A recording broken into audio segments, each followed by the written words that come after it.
Alrighty, we are back. Hello, everyone. How are you today? This fine Saturday morning or afternoon, if you are across the pond. Well, actually, it's afternoon for us on the East Coast too. So I don't know what I'm talking about. And I think the only good morning that I can give right now is to Riley. Good morning, Riley.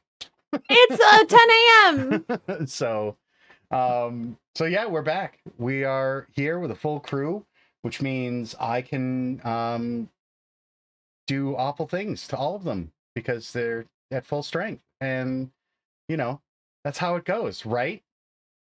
Doesn't have to. That's what you guys asked for, if I remember correctly, at our annual check-in. It was like, hey, let's have some more difficult encounters and you know, I want to be able to use my healing abilities, I believe, was something that Riley said. You got it, dudes. So yes. We have I have like so many things like planned. I've been building maps and encounters, and we're actually on Roll20 today, so I might be switching because I'd started with Roll20, but Roll20 had a lot of limitations that Foundry didn't have. So there was a lot of tools that Foundry had that were really cool that I could do with. And Foundry still has a lot of stuff because it has I think a more active community. A lot of the modules that are add-ons for Foundry are created by the community itself. So there's like a lot more options there. But one thing that Roll20 does really a lot better than Foundry is with their map making tools. They're so much easier, and the assets don't, let's just say, when I use assets building maps, all the little things like on the maps that you see that I build, all of those little pictures and things, those are separate pieces. On Foundry, if I use too many of them, starts to bog it down, because Foundry is actually hosted on a server, whereas directly, with Roll20, it's directly web-based, so it goes off of their server, so everything's hosted there. So it's much easier, much less taxing on my computer to do that stuff. So I might be switching back to Roll20, and they've advanced a lot of the tools as well. So we will see. We'll see what happens. That's all I'm going to say for that. Also today, Caitlin, I'm going to be sending you something to read in character, something your character would know, and I'll let you know when that comes up. Sure. Let's see, what's going on? Are you guys like doing stuff? I'm collecting things. I keep getting little messages. Who did stuff? Collecting what? I don't know. Tater Court throwing out a gift sub there. Sammy coming back. Damn. Wait, Zaddy? That's you. What the fuck is a Zaddy? Zaddy! I don't even know what a Zaddy is. You can Google after stream. No, because I don't want to know what my wish ads will be after I Google Zaddy. So it's a super duper daddy. Is that what that is? Yes. Are you calling me a Zoomer or something? Is that what that is? My Zoomer daddy? King Charles is a mode. That's a great just an mode. e-girl? I don't know. But man, all right. It looks like just an Tater Court. Zoom Day, I feel like. Sinful Desires. They subscribe for tier 1. Subscribe for 6 months. Sinful Desires. That's that's a very self-explanatory username. So I appreciate it.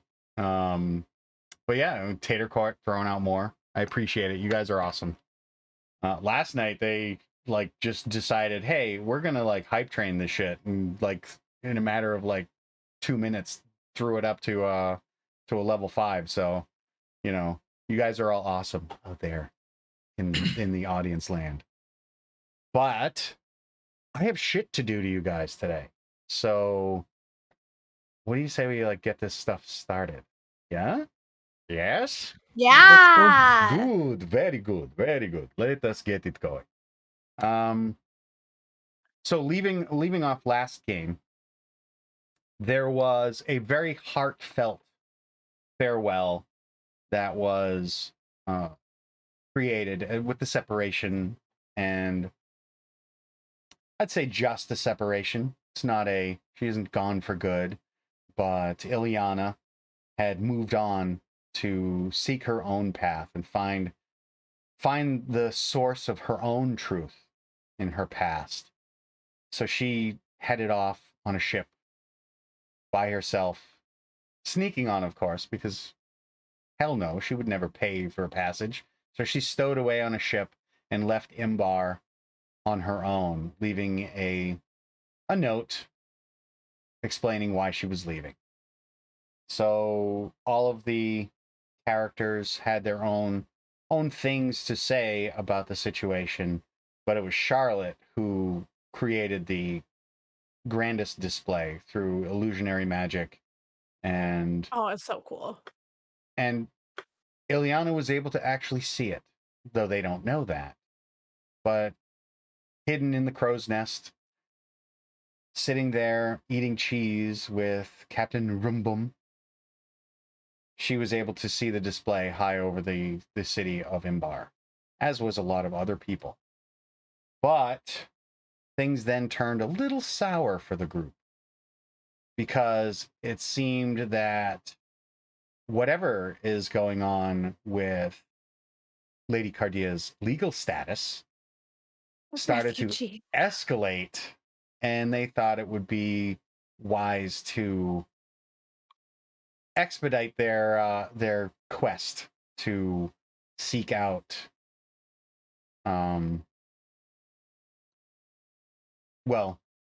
to find Liliandra, after she had fled and disappeared. So they thought that she might be heading to the 4 Points Isles, which is where she had met Atticus so long ago. And she had hinted that she was going back to the beginning. So they decided to book passage on a ship. Sammy, do you remember the name of the ship? Yes, it was the Wyvern's Wake. Yes. Ding, ding, ding, ding, ding. Gunner, tell him what he's won. So you departed on the Wyvern's Wake, which is captained by a tiefling, a female tiefling named Tenacity. Great name. And her first mate is Master Hanley, a female human, both of which appear to be as tough as leather and just as salty. So they're ready to go. And when we last left off, the scene played out as the ship sailed past the lighthouse in Port Fury at the western edge of the greatest city, Imbar. We saw them passing off towards the horizon, but the horizon didn't look as welcoming as they'd expected or hoped, as storm clouds began to gather off in the distance. So we are going to actually pick this up. Hold on. One moment, please. Please hold on. Let's see. Play this.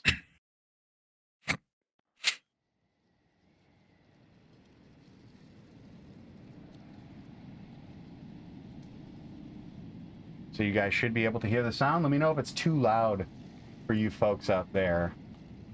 Oh, that's the one thing I don't have. Soundscape.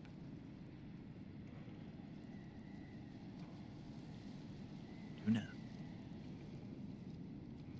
So the winds are howling. So can you guys all hear it too? Yep. Okay, good. The plains will roar. Every time. On the heights, they're moaning. Yes, I like that song too. Turn this down a little bit. Turn this down. Yeah, that Cardia emote's it's just everything. I think So good. cute. you might have won best emote, you little shit. You guys like that?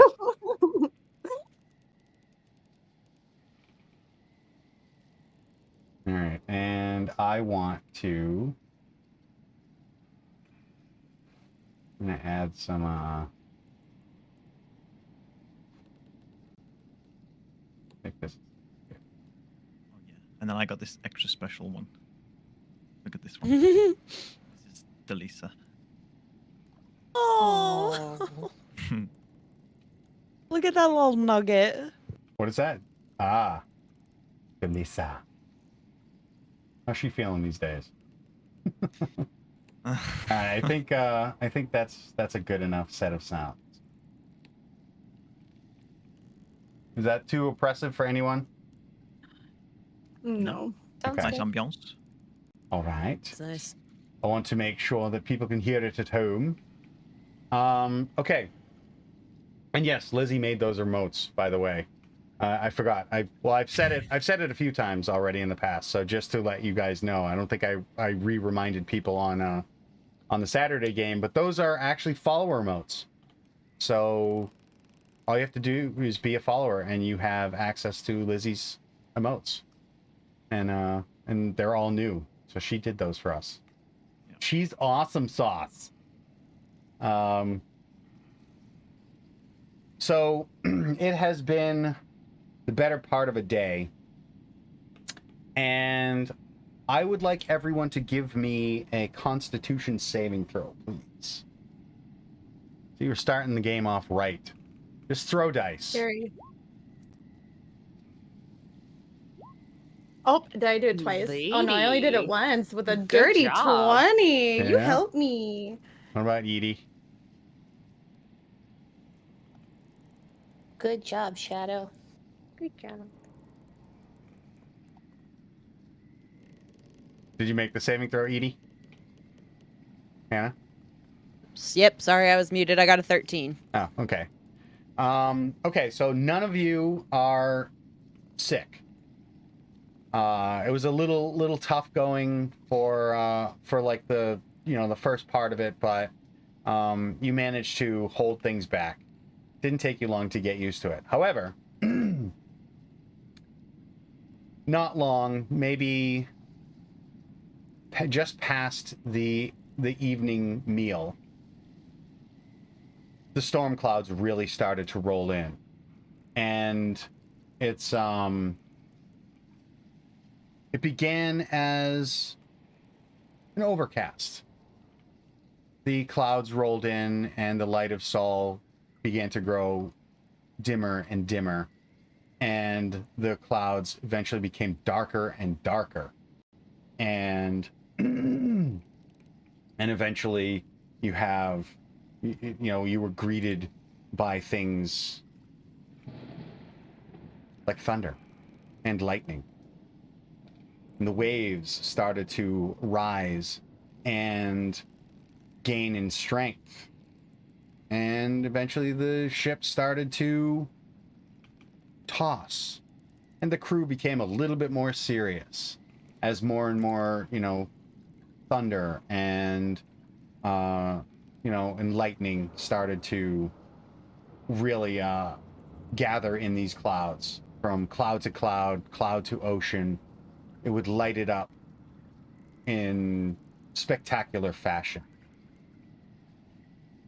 With every thunderclap, every lightning bolt, Azalea, you started feeling exhilarated. There was no fear in you every time you saw the flash of lightning. There was this sense of excitement. You could feel your heart start to race like a racehorse chomping at the bit, waiting in the stall for the gate to open. You just felt this need to do something. And every time one of those would spark off, you would feel that same surge. And it would have been, when this started to really pick up, let's see, this would have been You've gotten to know some of the crew, and this one halfling who was currently coiling rope to get it off of the deck in the wake of one of the flaps of thunder, turned and looked towards the sky and just uttered this phrase: "By wind and wake, a storm to take, we dying call to thee." And when he says it, it sparks off a memory of yours, something that, you know this rhyme. It's an old rhyme. It's the rhyme of the storm.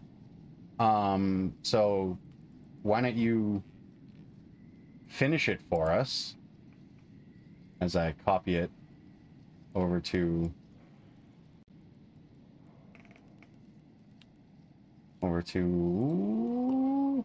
Caitlin. I'm gonna paste it into Discord for you.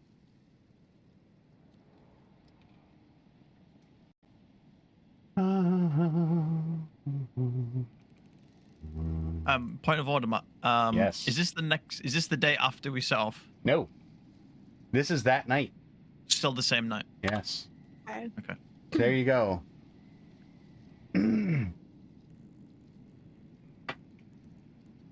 So that's the rhyme that you know. Mm-hmm. So you only said the first part, right? Yeah, he just uttered the first one kind of absent-mindedly as he stared up at the storm. Azalea magically gets this electric charge through her body, and she suddenly remembers this rhyme, and it goes. So she finishes his line, which is, "By wind and wake, a storm to take, we dying call to thee. In tempest gale, a crying whale, are taken by the sea. The squall has passed, our die is cast, our life's but memory. No sailor worth a galleon's birth may spurn his lover be, though danger waits, our true love waits, a sailor to the sea." So he turns and looks at you. He gives you that like, huh? Look.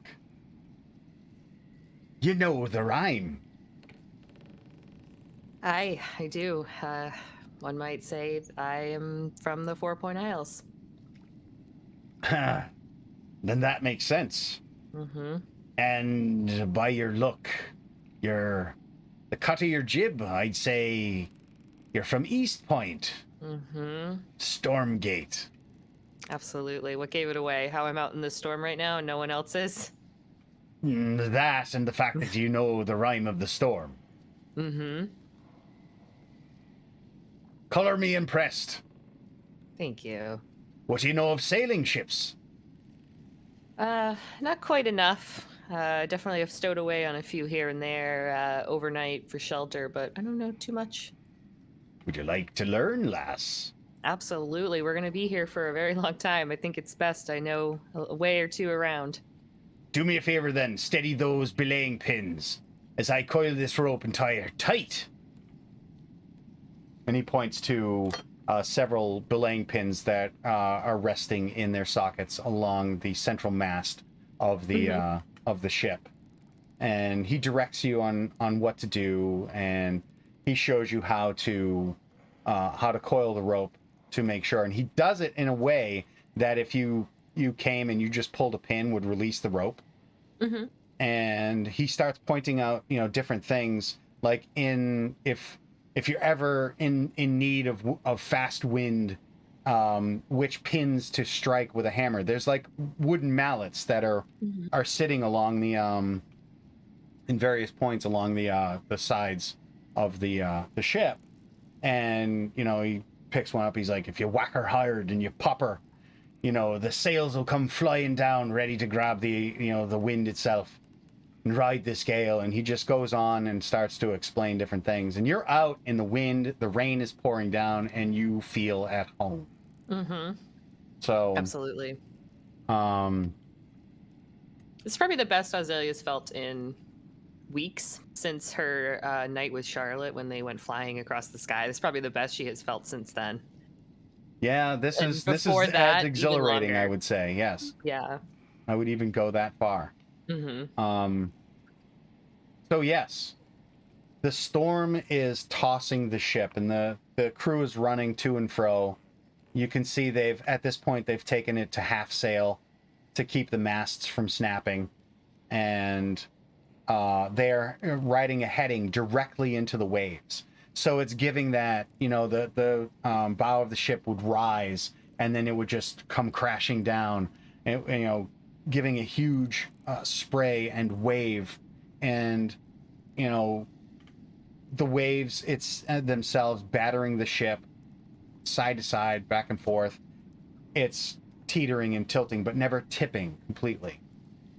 And the captain herself is at the helm, is standing on the at the wheel, guiding the whole thing with her first mate, basically running detail, shouting orders across the deck, making sure that everyone's where they need to be and what's happening. And periodically you hear cries from the crow's nest from one of the crew members that you got to meet fairly early, is a wood elf named Adri Hawkspur. And he would be calling out various waves, wave heights, and basically saying to steer into the calmer ones. He would call out like 20 meters starboard side, calling out the wave heights, and then the captain would be spinning the wheel. And as chaotic as the storm is, there seems to be a sense of order on the ship, and it is kind of a beacon of hope that kind of like steadies you no matter how bad the ship is being tossed. The crew does not look afraid, and that gives you some strength. Mm-hmm. What are the rest of you doing? Because obviously Azalea is reveling in the storm and working on the ship. Because this is like late at night, yeah. Yeah, this is past dinner, so it's not quite last light, so you haven't hit the midnight mark yet. But because of the storm, it might as well be. The clouds are so dark and heavy, and and yeah, it's just chaotic. Nature is at its best. Yeah, I think Charlotte would be holed up in the cabin, kind of tucked into a little corner. She's got her diary out, and she's writing the passage for that day. Volpini's by her side. I mean, I'll let you describe how Volpini's experience in the storm, but Volpini does not look happy. Volpini is hiding, is actually hiding under a one of the there are several bunks that will fold out from the side of the hull on the passenger and crew deck. And Volpini is actually, you guys are in cabin, so Volpini's in the cabin under the bunk, hiding under the bunk. I think Charlotte would be able to sense this, and to try and like ease her a little bit, she would like, as she was writing in a diary, she would like hum her Blade song. She would just keep doing that. Mm-hmm. It does not seem to quell Volpini's fears. You're getting that sense of like, yeah, it's a pretty song, but we're in danger. so it's not really working. But again, like down below, it's probably, I don't know that it would be worse down below, because at least you're not seeing the moving waves, so it's probably easier on your stomach, because even though you know that the ship is moving, you can feel the ship moving, you're in a rather static environment, so nothing else is moving around you. On the deck, though, not only is the ship moving, but the sea around you is also moving, so your whole world is just kind of in motion. That's really what causes seasickness. So So at least you're not feeling that bad down below. But who's calling it a thunder shirt? I have one of those for my dog because she I was hates thinking- thunderstorms. Thinking the lore, I was like, I wonder if Azalea's now impenetrable to thunder and lightning. I was like, I wonder if I can like conjure one and then give it to Volpini. Yeah, we know when the thunderstorms are coming because my dog Holly will come and try and crawl inside. She just comes and like presses like as far against. So I just pick her up and I squeeze her a little bit, kind of like a thunder shirt, and she just sits there and vibrates. So she doesn't like it. Buddy, my other dog, gives zero shits. No fucks are given that's for good. thunderstorms. He's like, oh, it's okay. Staplers, however, if you click a stapler near him, he freaks and runs. Dude, fuck staplers. We all have our thing, I guess. That's, poor guy. Your camera's froze, right? My camera's froze? Is it? Yeah. You're good on Video Ninja. No? But you're Oh, I see her moving. yeah, you're good. okay. He's a little like, Fresh slower, me, but Sammy. I'm a little slower. This Yeah. is fast as fuck, boy. Yeah, Why am I slower? the frame Are you rate messing with didn't me? like it. I'm fast as fuck, boy.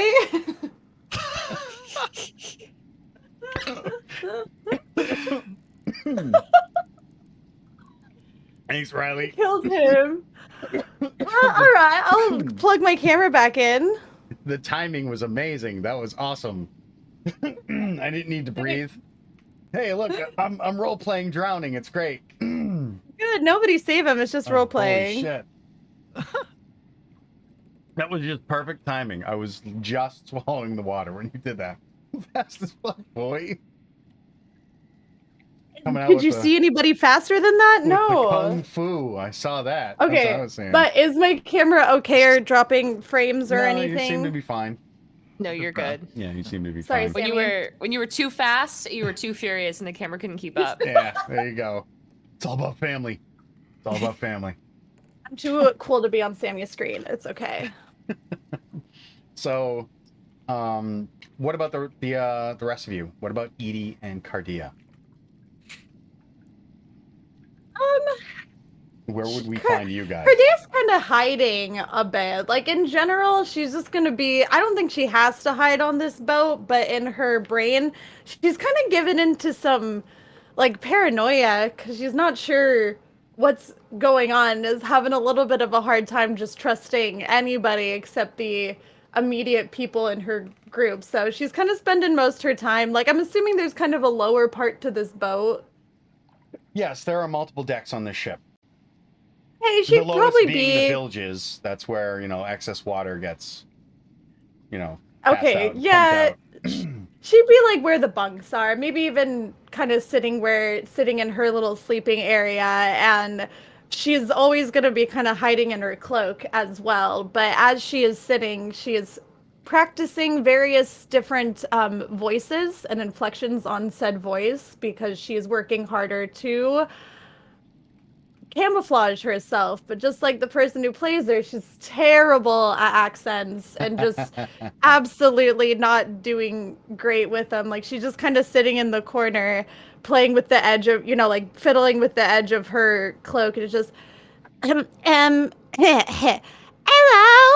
my name's Lady. No, that doesn't even sound like Ileana.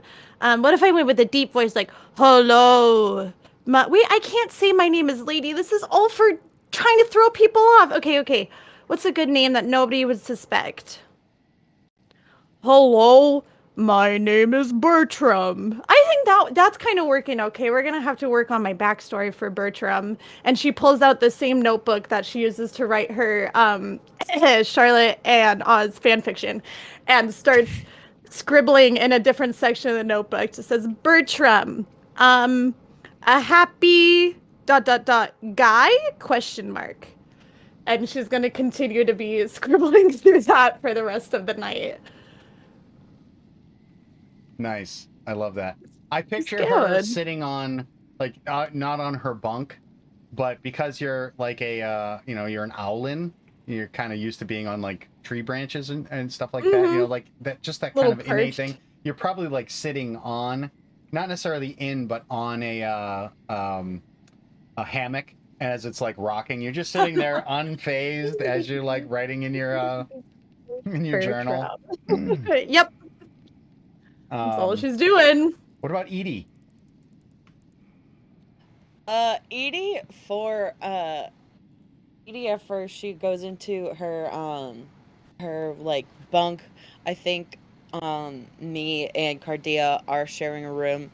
And just sort of like checks it out, and then she'll go and walk like the whole bottom of the ship. Like she wants to know like Okay, where is everybody? I'll like give what's you, everything looking like? I'll give you an overview of the ship. So obviously this is the top deck. Yes. There's... You don't have to, but I want Edie to know what the layout is. Yeah, I'm just gonna Just give so you you know. the deck. So the top, obviously the main deck. Just below that is the gun deck. Below that is the quarter deck. So that's where all the the crew stays.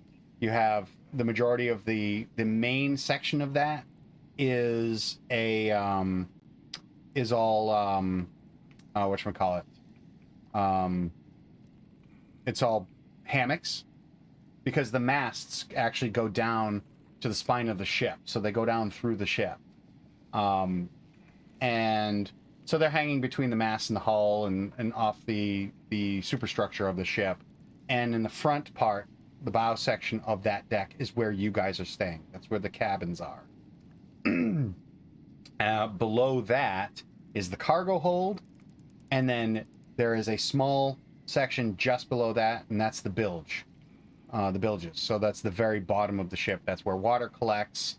Like if water gets spilled over, and as it falls through, it collects in the bilges, and that's where the bilge pumps are to make sure that the water gets pumped back out. And there are a few of the crew actually working the bilges right now, because obviously water is coming in, it's splashing over the top deck, and as it all settles down and the bilges fill, they empty them out. So they are currently being worked.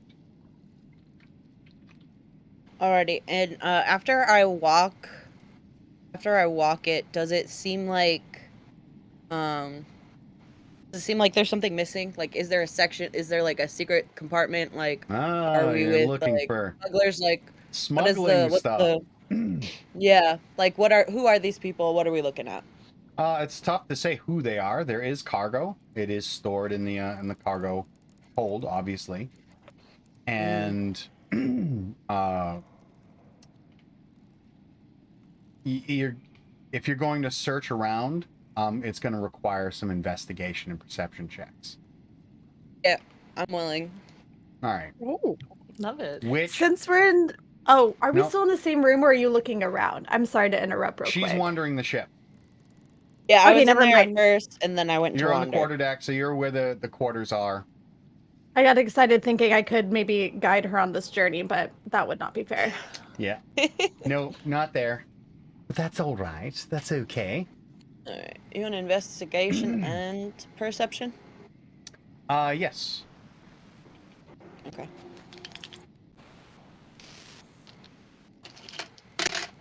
Ooh, they're both trash. Let's see. 8 for investigation, and perception is probably also going to be... Oh, wait, no. 11 for perception. 8. Okay. You don't find anything secret, like no hidden compartments or anything like that. Everything just looks above board. And just to answer your question there, Sammy, regarding the decks, that there are a lot of decks on the ship. This is a small galleon. So it is even though it is actually a smaller ship, it is still a galleon. So it's in the largest class of ships. So yeah. It's no joke. Damn. And you're looking around, and in the cargo hold, you can see that it's partitioned, it's sectioned off. There's the cargo proper, which is all tied down. There is a section where you can see the food stores and fresh water. So there's a series of barrels, each one of them with fresh water. You even know that even though like there's this storm going on, they have rain barrels on the deck that are lashed onto the deck that are going to collect fresh water. And the that section also contains fresh fruits and vegetables since you just left. There is even a few pigs and a goat that are down there, and there's a lot of salted foods. So you have like salted herring and dried meats, dried fruits, things like that. But amongst the detritus, you end up finding what looks like there's something that just catches your eye, and it's in a bit of hay that appears to be like one of the fruit crates. Looks like it's a crate of oranges has broken, and it's just for whatever reason being tossed in the waves. It probably wasn't that great, but it was a crate full of oranges, and the oranges are kind of rolling back and forth on the deck at this point. But the oranges were stored, and there was hay inside the container, and there's something that is not an orange sitting in this hay, mostly covered by it. Oh, okay. I'll go definitely check that out. I'll go pocket an orange as well. Okay. So yeah, you grab an orange. That's expensive fruit. Hey, that's expensive fruit here. But yeah, I'll check that out. And then after this, I just want to know if I recognize, are there any like business symbols? Like, do I recognize any of the seals, any of the stamps, anything that's on the outside of these cargo containers? Of which? Specifically the food or the actual cargo? Actual cargo, the food I'd be less interested in. Give me history checks. Give me 3 history checks. History. I'm gonna have to actually look at this. See this, guys? You can't see the cover because a notebook. This is notebook number 1. 14. This 14 for the first one. Put it all on the digital stuff.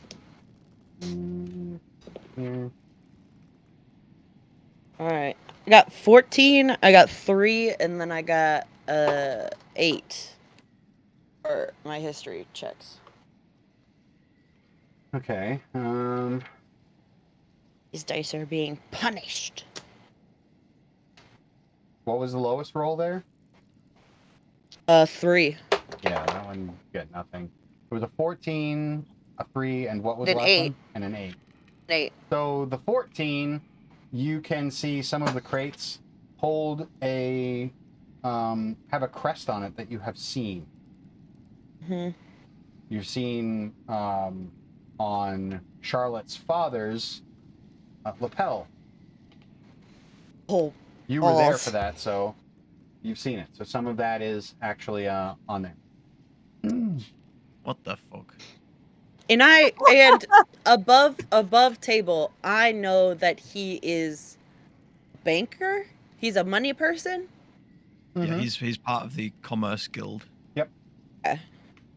Which doesn't tell you necessarily what you'll find inside of that box, but they are definitely these aren't boxes so much as they are chests, locked chests. Really? Are you gonna represent? Hey. Look, I have it. Yes, That's a someone said clementine, right? It is a clementine, but hey, Yeah. listen. I love It clementines. counts. Tomato. It'll keep the scurvy away. That's what matters. Right? That's why they have oranges. Don't get caught. Commerce guild. And the chest, the size of that, is that gonna be like up to my thigh and like So like they're 3 feet or smaller? well. See, you're not there. You don't recognize them, but they're basically a banker's chest. So they are iron bound, Cool. very heavy, Cool. and with a very sturdy looking locking mechanism on each one. With a Gotcha. like it's actually not, doesn't look like a normal key either. The actual keyhole is a cross, like a plus sign. Yeah. All right. So are you doing? Oh, All right. Did you go investigate the hay? Yep, I'm doing that as well. So in the hay, you dig through it and you reveal something. It's about, I would say, the length of your palm on your hand. So, and it appears to be made of jade, and it is a stylized carving of what appears to be like a tiger that is in the rampant position. So if you know anything about heraldry, it's basically reared up with its claws exposed. Yeah, like that's what I thought. Mm-hmm. Gotcha. And it's exceptionally well carved. Do you take it? Yeah, Okay. I pick it up. Does it have a marking on the bottom? Well, you go to grab it, and you didn't realize just how sharp the teeth were, and it actually kind of pricks your finger. Shit. What the hell is this thing? I mean, you don't bleed a lot. Alright. It's just, a little droplet of blood. You still notice when a sea glass cuts you when you don't expect it. You're especially like, in your fingertips. Yeah. Oh, you notice it, but it's not like it's not bad or anything. I'm not doing a point of damage to you. So. Yeah, just all right. And then I'll just put it in my bag. Okay. So you take it, and what do you do after that? I copy as best I can the symbols that I see on the other cargo. Okay. And then I'll leave here like it's not a big deal. Let me open another file then. One moment.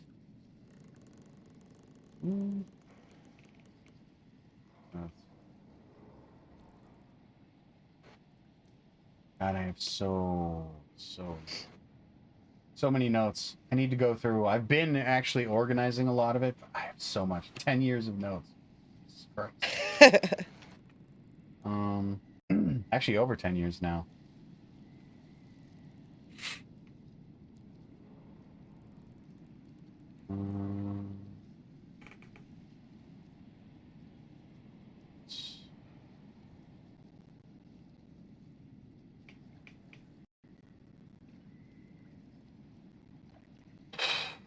So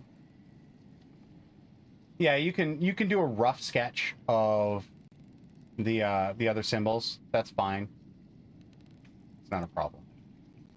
And then that's it for me. Okay. So on your way out of there, you're heading up. What is your passive perception? 15. You're heading up towards the bulkhead and the stairs to go up to the next deck above you. Mm-hmm. And you hear like this heavy thud coming from somewhere below you. And it actually, you feel it as well. Okay. Below me? Mm-hmm. There's only one deck below you. Yeah, I'll go look. That doesn't seem great. Nope. There are 2 members of the crew down there, and you can see that they're actually working the bilge pumps. And the deck is probably full about waist deep with water. All right. Which to somebody who doesn't really know much about ships might be a little panicky. And one of them calls out, "Oi, what are you doing down here?" was about to ask you the same thing. What? We work in Did the you feel bilges. that? What was that? No, did you hear that? What? How loud is the pump? Like, is it It's is it that loud? creaky. So it's like, so you're getting, it's creaky because it's always wet. So it's probably always constantly needing to be oiled.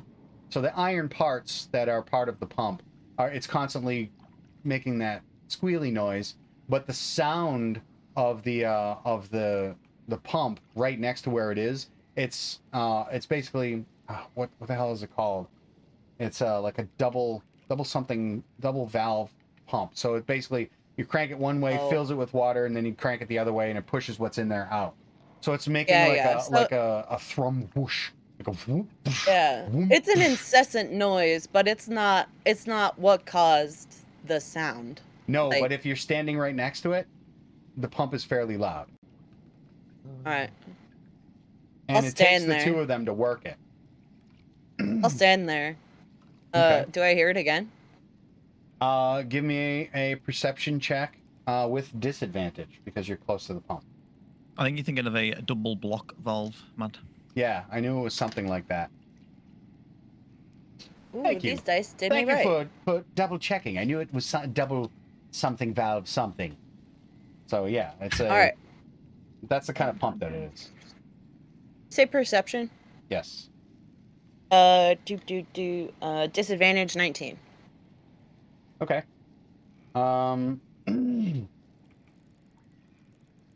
So you're listening and you hear another one of those thuds. Very, very light, very faint, because it's being drowned out by the thrum noise of the pump, and it's coming from somewhere like towards the front of the ship, towards the bow. The bilge pumps are in the back.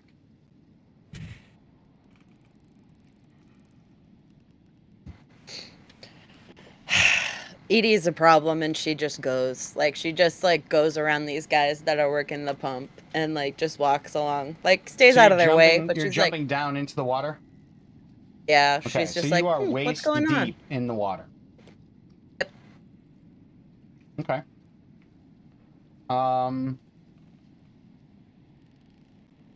And you're heading up towards the bow of the ship. Give me a dexterity saving throw. Oh. That's never good. Didn't you guys see Jaws? Jesus. It's scary. 17. All right. Nice. So you're I know, not bad. You're staggered back, but you aren't knocked on your ass. As the board that you're standing on, and you have to remember that this is literally, there's no flat surface here. It's literally the up. very bottom of the ship. And the board that you were kind of leaning and standing on jumps, lurches, and you can not only hear it, but feel the wood splinter. It doesn't break completely, but water starts, you can feel a rush of water, as it felt like the ship hit something. Edie's just gonna go, boys! There might be a problem over here. You might want to check it. I don't think the pump is going to be what you are taking care of. Do you go back to say that, or are you calling to them? I'm yelling. I'm You're like, screaming over the "What? pump. What are you saying? Get over here! Get over here! And he's just like, we've got to work the pump!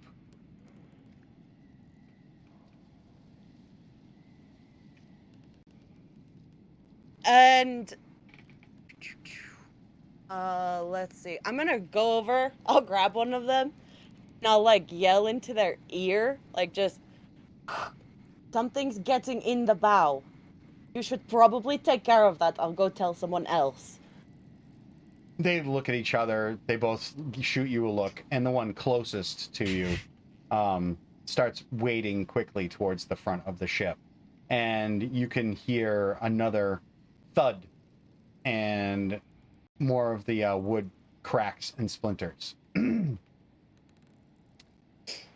I'll look over at the other guy that's dealing with the pump. I'll have primal savagery come over me and all of my features sort of just like elongate, and my canines get bigger, and my eyes darken. And she just goes, "Told you." And she's gonna run upstairs. Primal savagery. Tell me what. Give me a description. What is that? Or details. Primal savagery is you channel primal magic to cause your teeth or fingernails to sharpen, ready to deliver a corrosive attack. So this is just extra for when I set up a beast form or something. So just a little bit of extra melee power. Okay. So you just evoke it. Yes. Okay.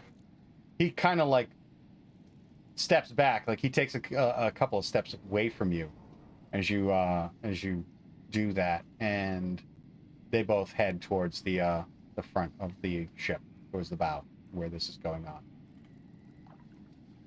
And where do you go from here? Fuck me.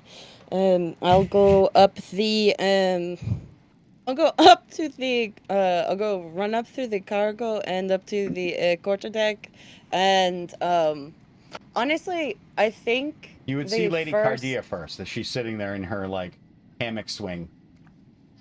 I'll be Miss Lady, we're definitely going to need your help. Can you just follow me for a minute? She doesn't know what's up, so she turns and she goes, "It's Bartholomew now." Bartholomew now, can you follow me? The first like ship person I see, I'll grab them still with that like primal savagery and be like, the boys in the bilge need a hand. Lady would walk over to you. Lady would walk over to you like all puffed up, feathers puffed up, and be like, "And what can Bartholomew help with?" There's something. It feels like something's coming in from the bottom of the ship, and being on the ship in the ocean, there's nothing below us to catch us, so I feel like this is a problem. Do you want to split up? You can find Oz or Charlotte, whoever you find first, but somebody needs to tell someone. I'm not He a loses captain. Bartholomew completely. He's like, "Oh my god, the ship is sinking. What are we still doing here?" And she just starts running down the little hallway. Char, Oz, Char. Charlotte is the only one. Not exactly also what they on said, this but deck. I appreciate it. I'm gonna go upstairs. I don't need details. Azalea is up on the main deck working. Yeah. So Were you still putting on a voice? No, it's this Okay. serious now. Char, Okay. Oz, Oz, the ship might be sinking. Don't alert anybody. I think you can fix it, but the ship might be sinking. Char, Oz, where are you guys? By the point you finished that, Charlotte's kind of now poked her head out of the cabin and she's like there in front of you. The ship's sinking. I honestly, I'll tell you the truth. Now that I've ran away a little bit, I realized I didn't get enough details. But Edie says something's coming inside the ship, and we're on the ocean. I'm assuming it's water, because if it's a sea creature, we're probably going to hear it roar by now, and we would probably feel a little bit more. So I would go ahead and assume that it's water. But Edie's trying to find Oz. Is Oz in your room? I mean, she's staying with me, but I think the last time I checked, she was up on the top deck. Hey, well, okay, so what do you think? Game plan, do we go down to fight the water and/or monster, or do we go up and group with everybody else? Well, I can get Oz if you want to get down there quicker. If people are in danger, it's better that you're there first, because you can help them more than I can. Okay, that's true. And she just turns around and starts waddling away. "I'm coming! Everybody come down!" And she's going to go head toward where the downstairs is. Okay, Charlotte would take a glance at Volpini and say, "You coming, girl?" shakes her head and scooches back into the corner. Okay, I'll manage without you. You look after yourself, and she'll take off to the top deck.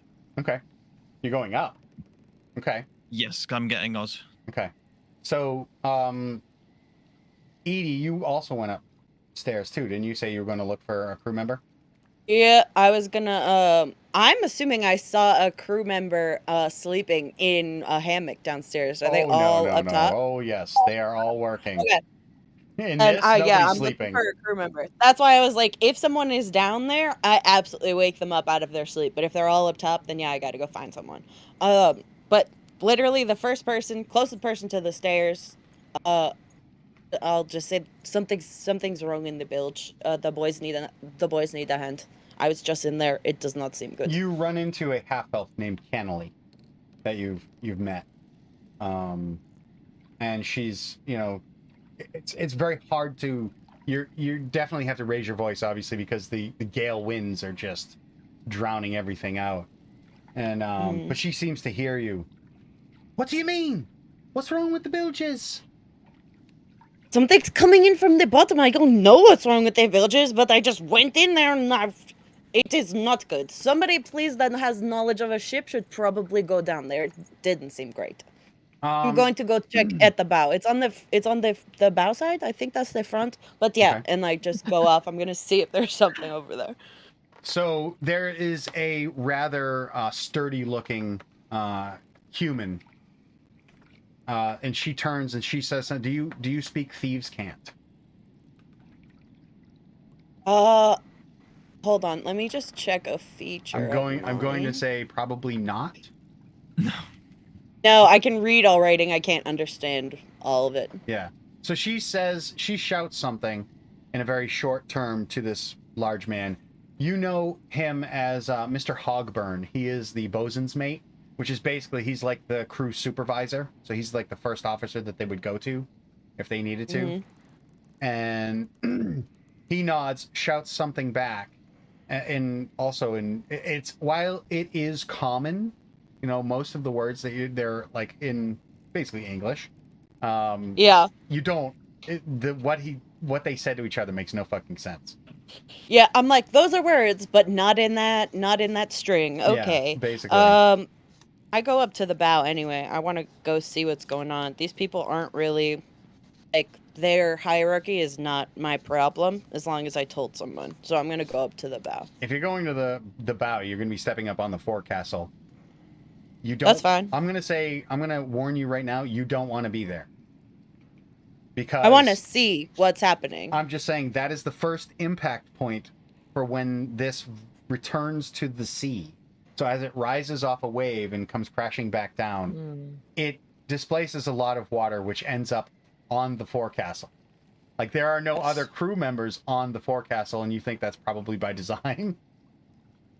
Yes. So I just want you to know that before you decide to go to the forecastle.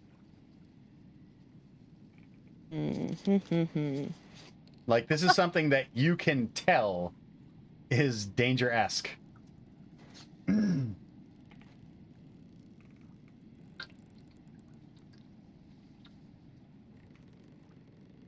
See what I've got. How much?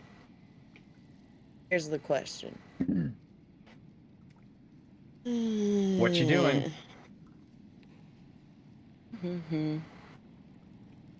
The four. What are you talking about? Are you saying like you want me to go on the? Well, you said you were going to the front of the ship. No. You're going to the front of the ship. Yeah, I want to be able to look down at the end, the bow. Like, you're talking about like you want me out on this? Like, yes, that's all I want. I want to look down. No, you're not going like, on. I don't know what you're talking about. about. That's the forecastle. You're not going out onto the forecastle. You know, like the foremast where the figurehead would be. No, yeah, like the very end. Not going out that far. No, you're on the forecastle. That's the front of the ship itself. That's the top deck, the front of the ship. You have to remember, when that ship is coming down, it's crashing into the water. We're going straight through. Yes, absolutely. Which means a large wave is going to come up and wash over the forecastle. You see that repeatedly happening. I just want to make sure that you are aware of that. Okay. Yes. Okay. So you start heading up towards the front of the ship, and the ship is rocking. So you're holding on to as much as you can, and you get onto you step up onto the forecastle, and you grab onto the railing, the side of the ship, right? And you start working your way up towards the very front. And as you get there and you look over the side, you're now probably close to about like 75 to 80 feet above the water level as it's rising off of a wave. Okay, so you're looking down and you can see the sea really far below you. And then all of a sudden, the ship shifts, teeters, and starts coming crashing down towards the water. And I need you to give me a dexterity saving throw, please. Don't fail this. Don't do it.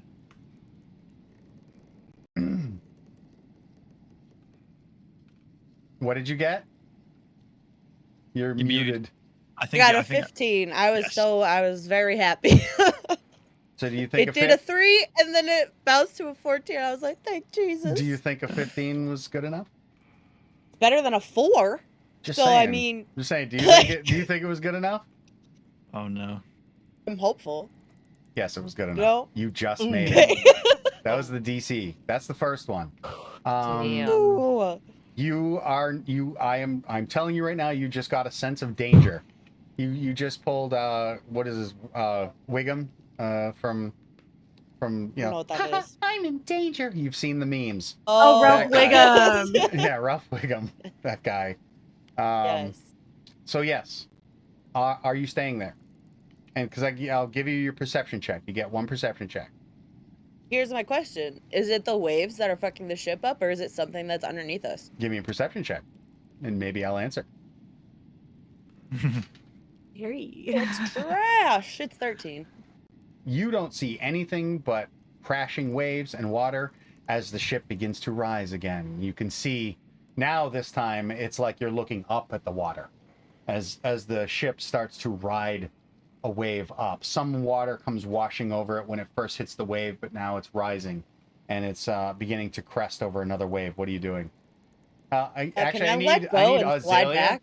Azalea, can you give me a what is your passive perception?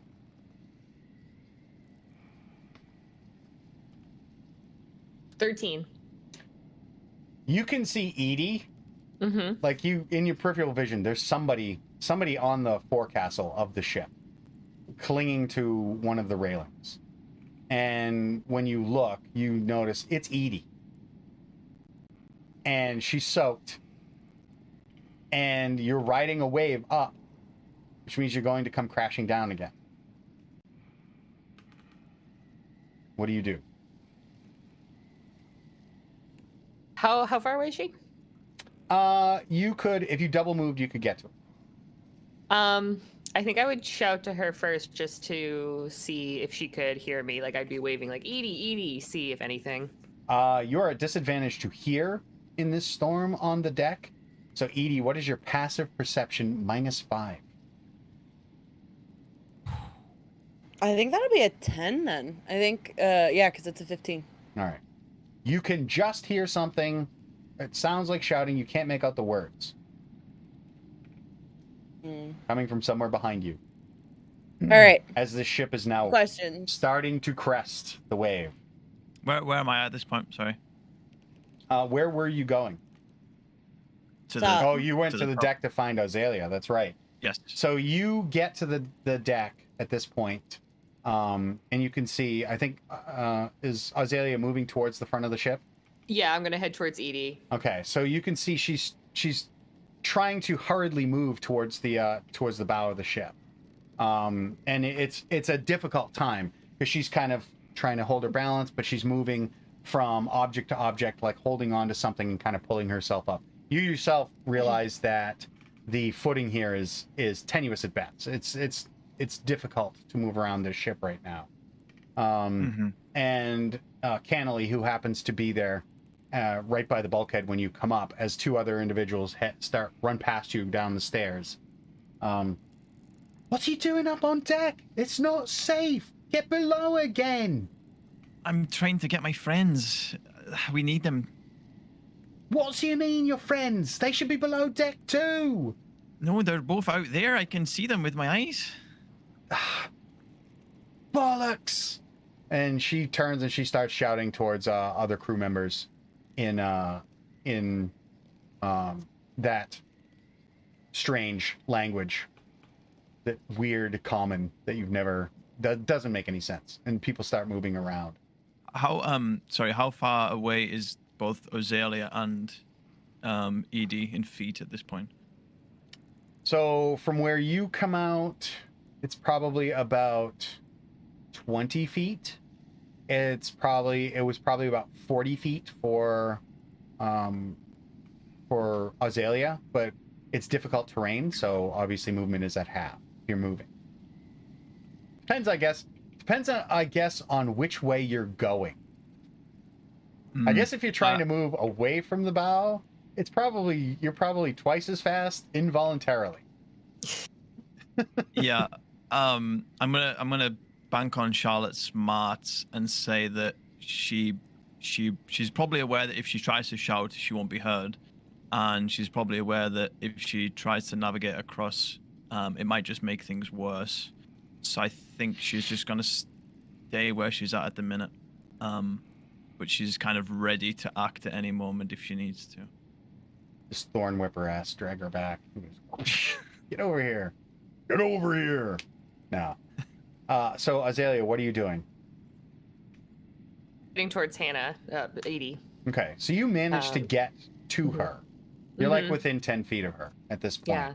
And you're both now clinging to the railing. And I need both of you to make a dexterity saving throw, please. As the ship crashes down once again. 23. Ooh, you are fine. You're like standing there, hands on hips. Yeah. It's Not like when you're on a holding bus anything, and the you're bus just kinda takes like, off. ah. Well, that's poetic, I think. Okay, I thought it was a 1, but it's a 7, so that's an 8. Yep. So you come crashing down, your feet leave the deck, right? And and I'm gonna play this way. Your feet leave the deck, and the sudden shock means your hands leave the railing, and you are sent flying. You fly directly past Azalea. You're not tossed towards the front of the ship because the gale is moving away from you. You kind of come crashing down, and you start rolling back. And I need Charlotte, give me a dexterity saving throw as Edie comes tumbling towards you. Okay. Do I get anything because I said she was like anticipating something happening? Or Yeah. not? What were you bracing for? What were you prepping for? I'll give you that.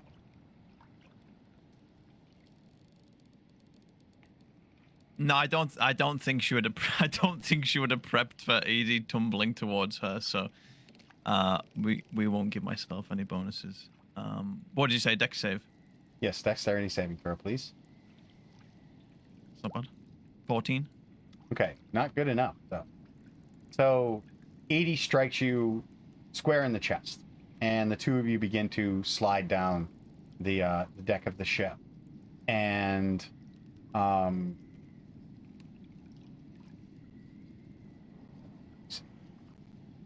make a roll myself. Una momentus, por favor.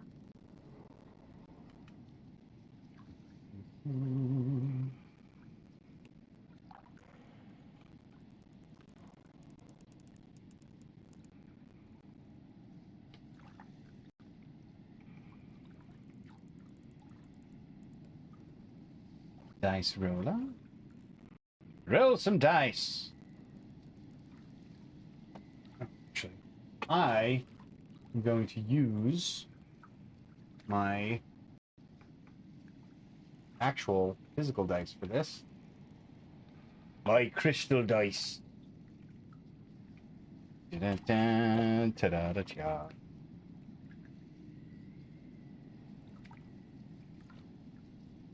My beautiful glass dice. I don't know if you can actually see it, but it's prismatic glass. Going to use that. Ooh. And just for the glassy glass. just for the occasion, I am going to go all out. You're on a ship. So, why not? Okay. Very good. You got lucky.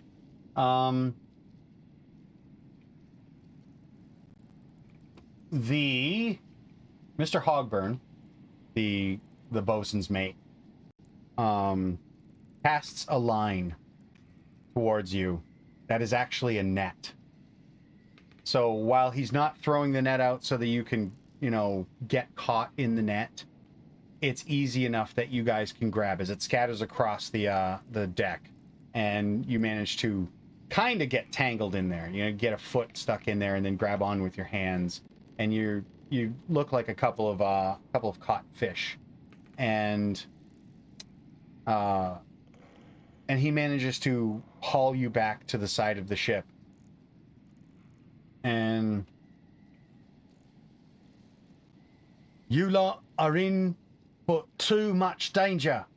It's not safe out here, and I need you to get back below decks. No arguments, go. Now. I'm not really listening to him. I'm like, Charlotte, I have to talk to you. Come on. Sorry, I am super confused on Theater of the Mind right now. Did you not mean that it was Azalea that got hit? Because Charlotte was like in the doorway. So if Edie was coming it's not a Charlotte, doorway, it's a bulkhead. So it's not you're coming up and there's like a doorway. It's a set of stairs with a hatch. So the hatch is open, a set of stairs. So when you come out, you're standing on the deck. Oh, okay. Mm-hmm. That's fine. Sorry, I was completely lost, and I'm so bad at visualization. Yep, So. no, it's okay. That's when they say batten down the hatches. That's one of them. Oh. Okay. What did you say, Charlotte, again? I said I have to talk to you. Is now the time for talking? I think. Yeah, come I on. think We have to go. Yes. Okay. Lead the way. Okay. I'll leave Oz where she is. She seems like she's got it. Azalea, you can make your way back without a Yeah, problem. I was kind of like, help Edie if I needed to, but Yeah. now that Natural Edie 20, you has- just kind of like skip your way back. You're good to go. Yeah, now that nature threw Yeah, I Edie just back. like catch eyes across the freaking. Yeah, I think try. Oz will slip and slide to the bulkhead. Yeah, you get down there. You meet them at the bulkhead, and you guys Perfect. can all head below decks. Awesome, yeah. I'd like to do that. And when you go, the bulkhead closes, and you can feel something like you can hear like a thud, like a hammer being hit on something, and the hatch is blocked. That's fun. It looks like you can open it from this side because the peg comes through like an opening that goes through the boards in the deck. So it's not like you're like locked in, but now the hatch has been battened into place so that it, can weather the storm. What exactly has been happening, please? Because Cardea came to warn me of whatever was going on, but I didn't quite understand. Okay, so I don't actually know what Cardea took from what I said, but when I was walking around, I ended up down in. This is not what I needed to talk to you about, Charlotte. This is just what you're asking me. I ended up down in the bilge, down at the very bottom, and there was it sounded like there was a lot of there's a lot of noise and a lot of deliberate movement.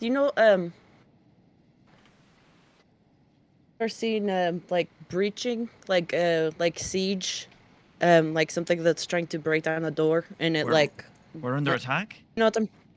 No, it just it felt like it was something that was more than the water in the bilge. But more importantly than that, the only thing that's bad about under the bottom of the boat breaking is that we're in the ocean right now. But beyond that, what is actually bad, they have most of their cargo down there. A third of it is from your father. It has the pin that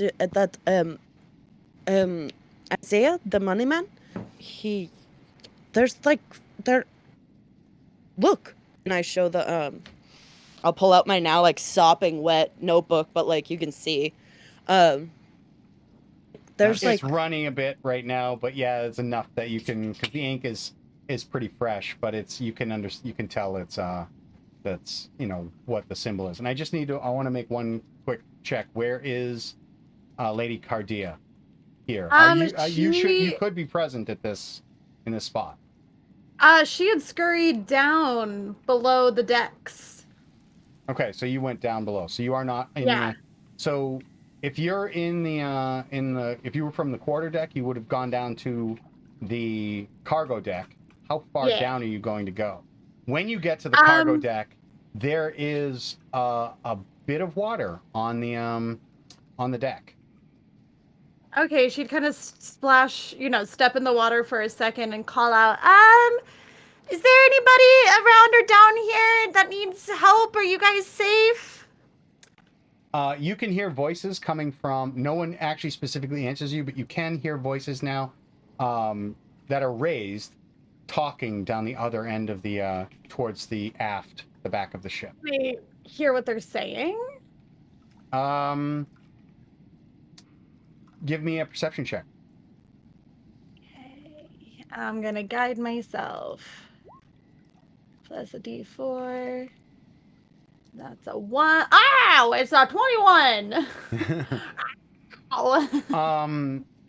In this conversation, you can hear at least 2, 3, 4, 5 voices. And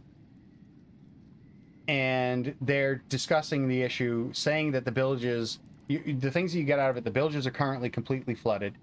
They're taking turns working the bilge pump because they have to be fully submerged to work it now. And you're getting a somebody asked for a timber count, and somebody says looks like we're up to 8. All fractured.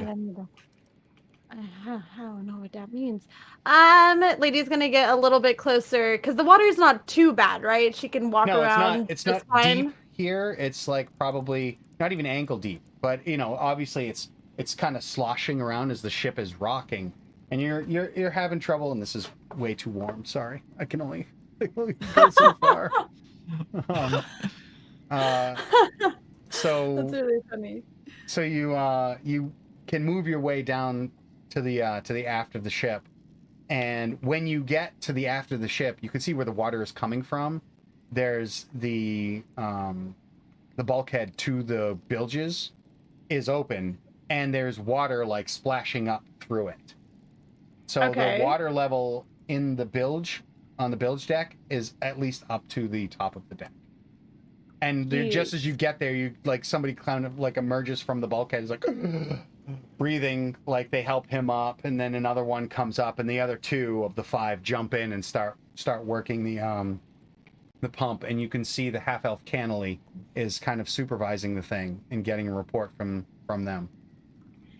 She's gonna tap on over to Cannily. Hello. Is anybody hurt? Is there anything I can help with? You shouldn't be down here. It's not safe. I just want to see if I can help. I can heal anybody who needs it. I can help people get out of here. Unless you've got carpentry skills, a set of a supply of wood, and the ability to breathe underwater, I don't think you'll be very useful.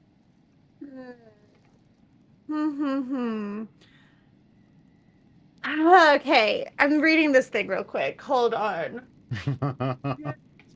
It's the perfect at the trust impossible. So rule of thumb. Okay.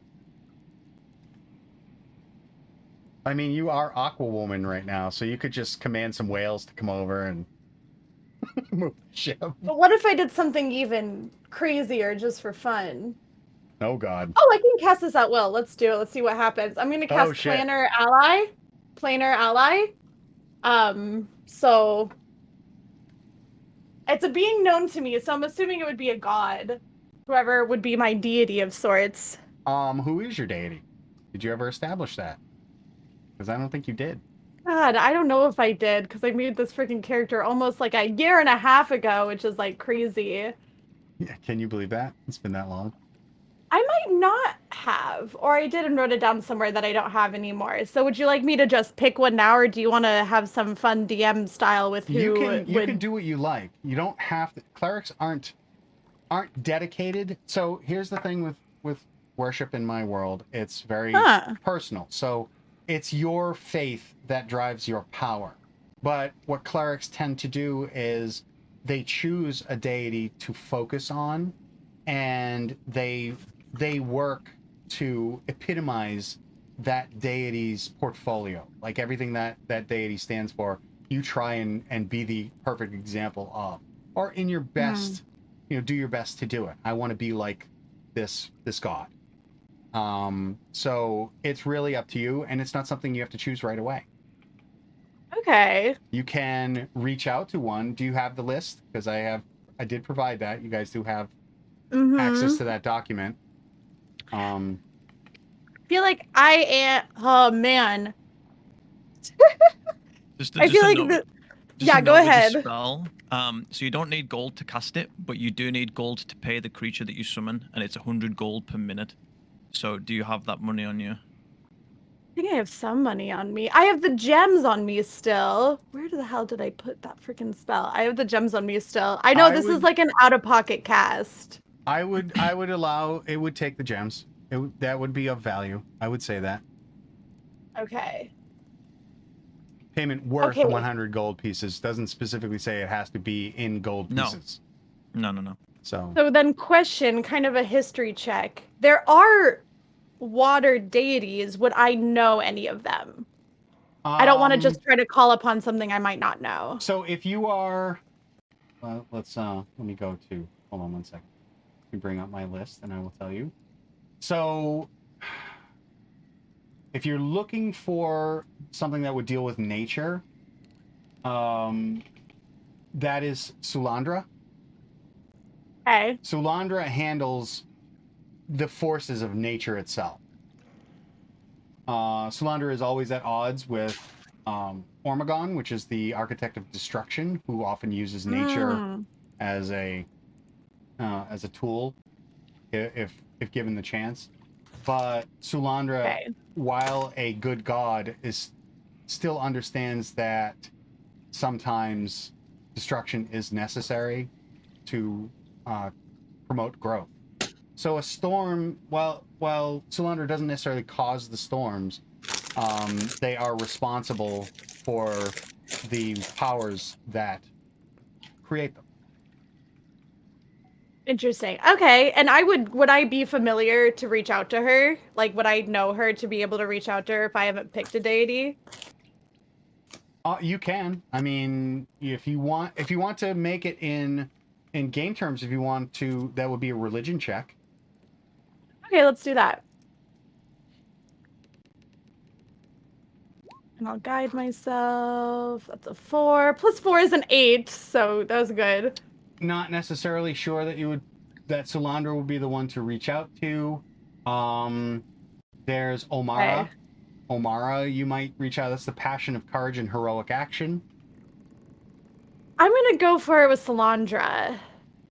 Okay. I'm gonna go for it with Sulandra. Please come. She's gonna be like, okay, I just want to try one thing. I'm sorry I didn't really ask permission first. I just want to see how this works. And she's gonna go back into her cloak, be like, I beseech you, Sulandra,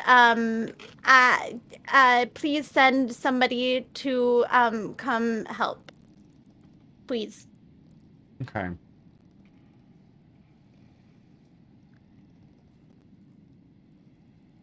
Also, yeah, I really can't believe that at 6th level this is just cast at will, because that's insane. Once I know how to use this better, it could be insane. It is at will, but I think it's still, you can only do it a number of times a day, right? Yeah. It'd be linked to your magic item.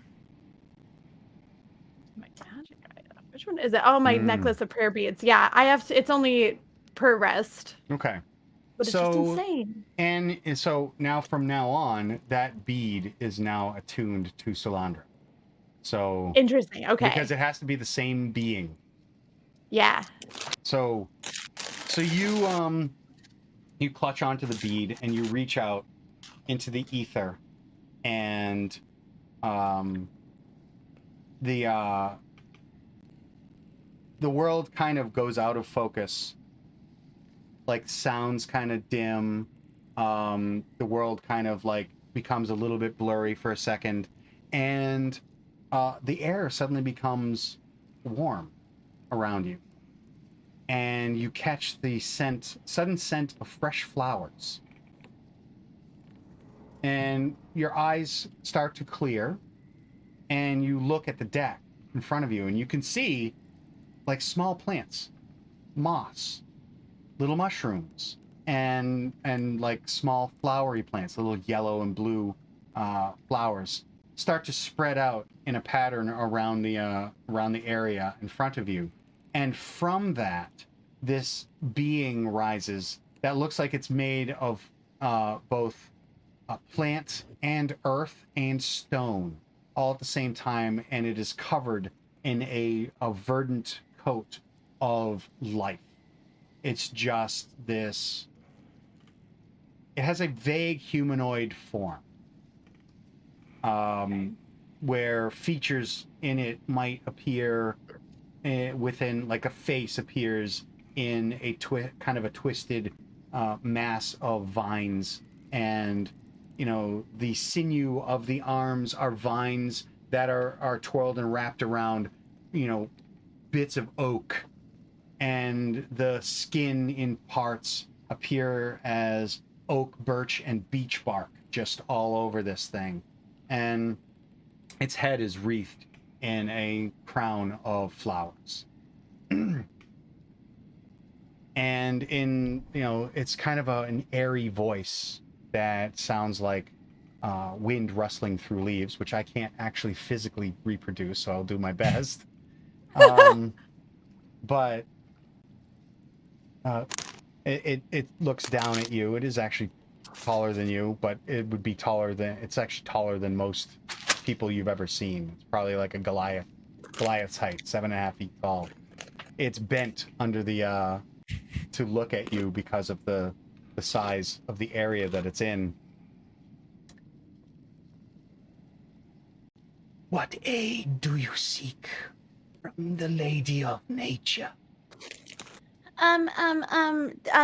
Our boat seems to have a hole in it, so I have 2 potential requests. Not both of them need to be filled, and we will be so thankful and grateful. And I am happy to give whatever we can to help. But the storm is crazy and ruining our ship, and it'd be lovely if storm and waves could calm down, or if we could get some more wood, or both. Whatever you think would be best. It moves in strange, almost robotic ways, because, you know, a plant doesn't just generally move. So it's kind of like, you know, like this kind of, you know, weird, like, and it makes like kind of a rustling noise as it moves.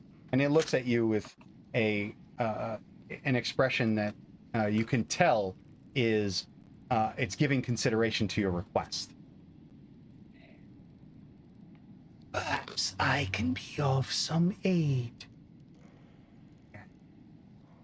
And it flows across the deck instead of like actually walking. It has no legs, but it flows, and as it moves, before it springs to life, you know, a verdant field of green with mushrooms and flowers. As it passes, the trail it leaves begins to kind of just dissipate, so that the actual, like, you know, living matter that it creates moves with it in a kind of like a flowing fashion.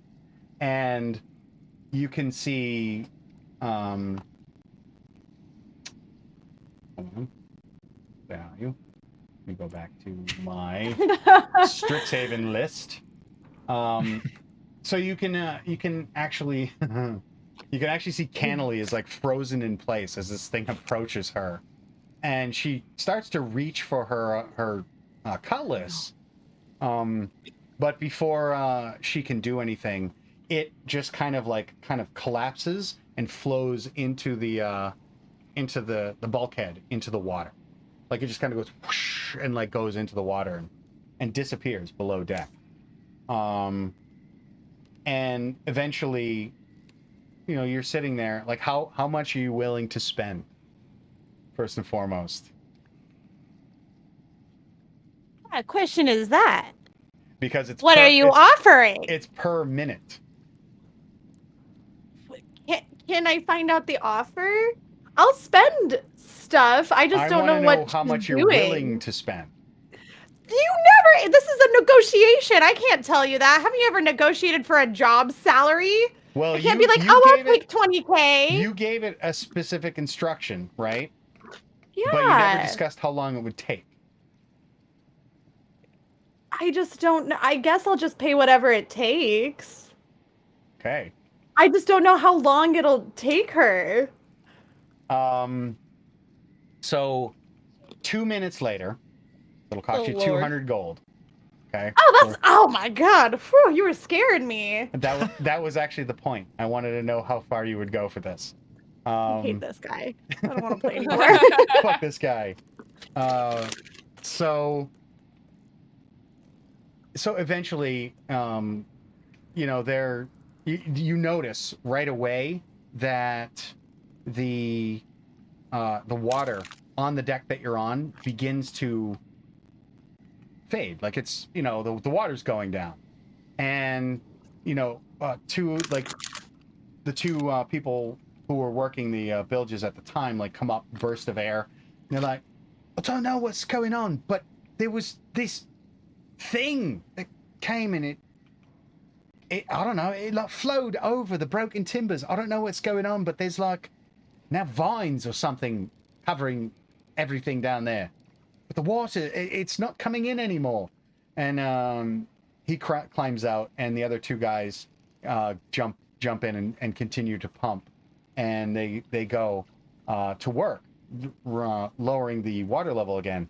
And while they're standing there, the entity bursts from the bulkhead. The water comes splashing up, and it you know, startles the three crew members that are standing there, who like just kind of stumble, stagger back, and like one of them like falls on their ass, like, you know, bloody hell, and it comes up and starts to flow towards you.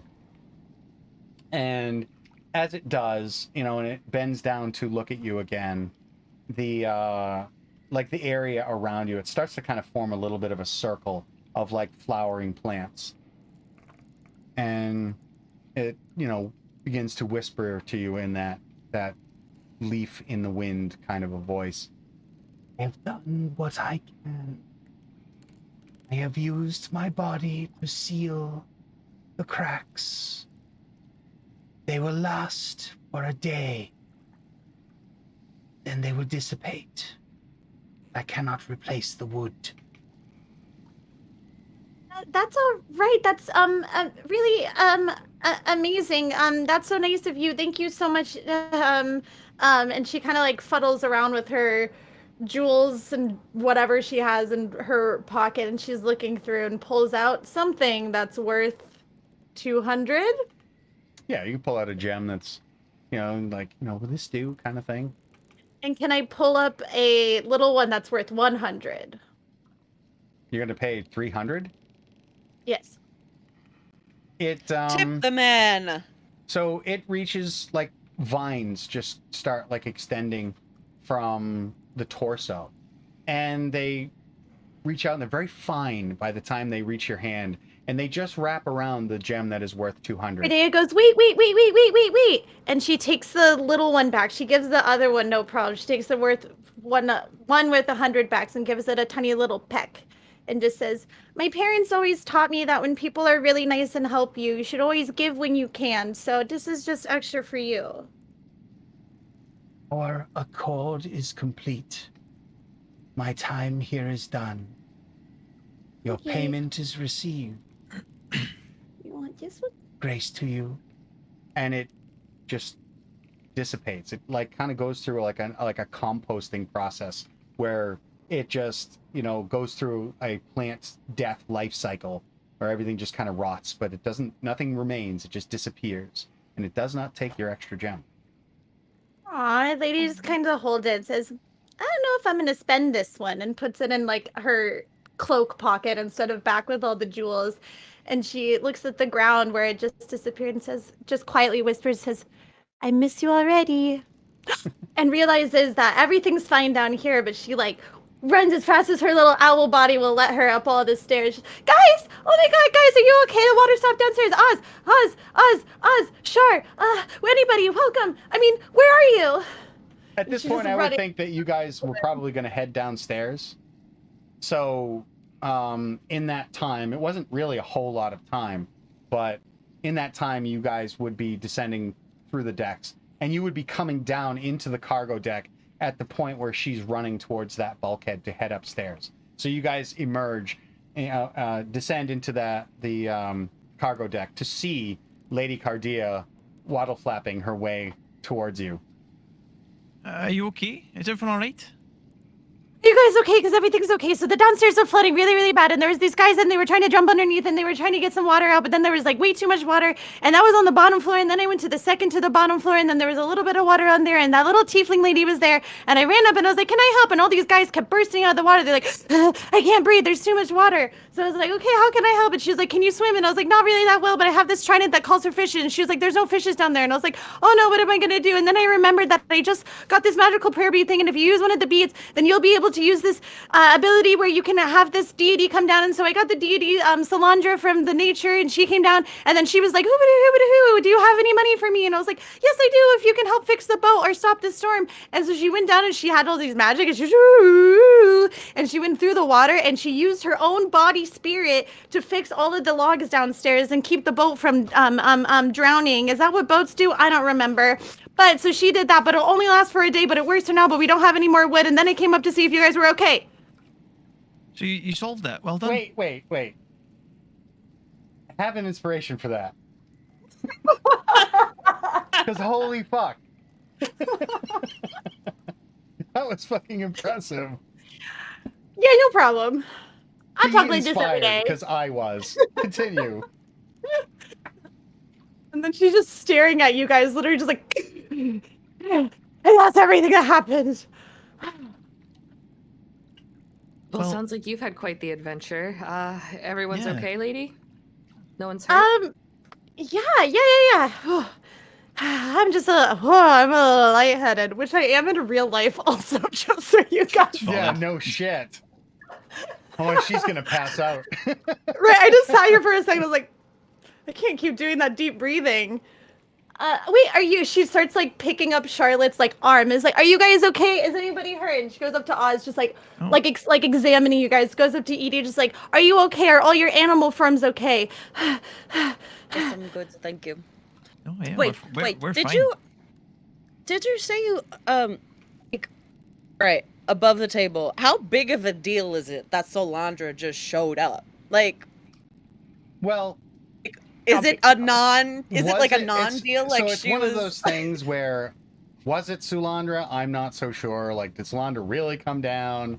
It's kind of hard to believe. I think according to the spell, they send down like a celestial to talk for them. It's a physical representation of what Sulandra stands for. So you got a primordial. Okay, so Edie for a minute, being a druid, is like, you did what? And then it's like, oh, okay. Are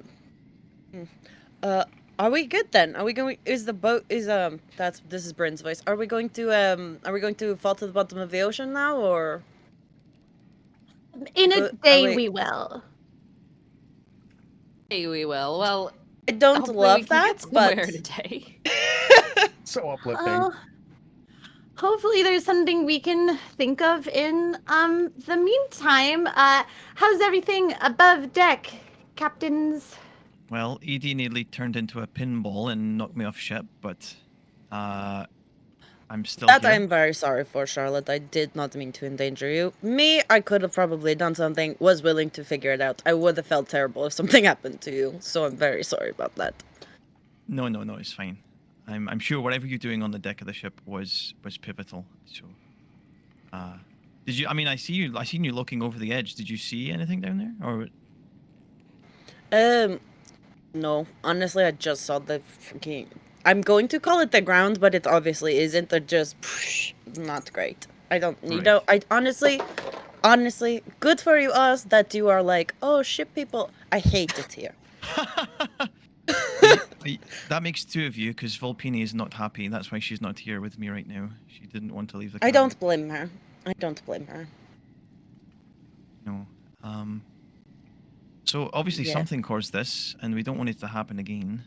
So And it felt when I was down there in the bilge, obviously because I just like did a little lap and like checked out of the place. We don't people that just come up to you in the bar and be like, oh hey, we have everything that you need. Don't trust those people. So there's some weird things in the cargo, and then the bilge, it was like it almost put a hole in it. I don't know if waves can punch a hole through wood. Like people are just like, oh, we're here on boats and it's like blah blah. But apparently water can punch a hole through boats, or things in the water can punch a hole through boats. So like I don't know why we aren't all being like, oh, this is not great. Good point. But apparently they're like down there almost drowning, working a pump, and there's 2 guys down there. To be honest, I'm really shocked about the whole running of this whole. I'm very worried. The tiefling was down there kind of trying to help everybody, I think. Half elf. A half elf. I thought it was a tiefling. No, the Is Cannily is a Tenacity half the elf. tiefling? Cannily is a half elf. The captain is a tiefling. Yeah. There it is. Hey, I just got here. I'm trying to change my identity. I don't know who I am anymore. Can't So be you're- expected to learn other people. Your friend that you summoned, super impressive, by the way. It was whatever. No. That was an achievement.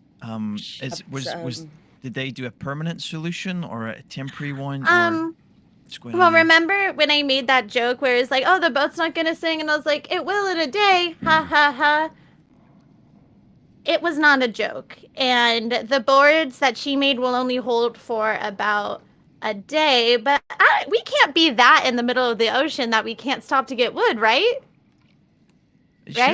Surely they had some supplies on board as well. You'd hope. I think they might have got a little waterlogged. Get it? Because maybe water got on the logs. Sorry, I'm really nervous right now about this whole situation. So I think they don't have any more wood left, unfortunately, but has, I guess, not been confirmed. Okay, well let's head back down and speak to them, and let's see if we can help in any way. For all we know, that whatever course this is still out there, and it might attack again. So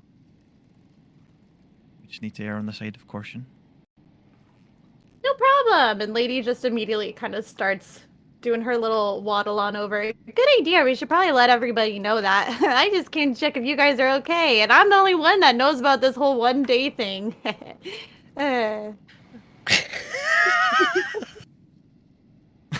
just died.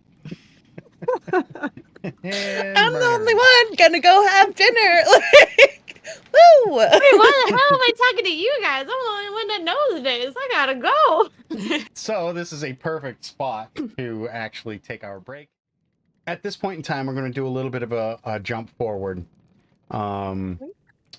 The storm eventually abates.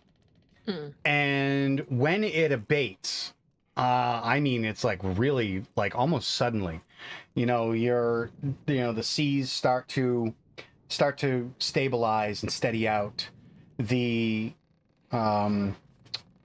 The clouds in the sky begin to part, and through the cracks in the cloud cover, you see streams and ribbons of moonlight like spears coming out through the sky and hitting the ocean, making parts of it sparkle like jewels. While not perfectly steady or smooth, the ocean is definitely evened out. The sea has decided it was done trying to murder you, and the clouds eventually separate, and the moons are out. Sammy, what is the date currently? Since you are the keeper of the clock. Yeah. So are we on the next day? Yes. Well, no. Technically, yes, but still, it's still dark, so the moons are still out.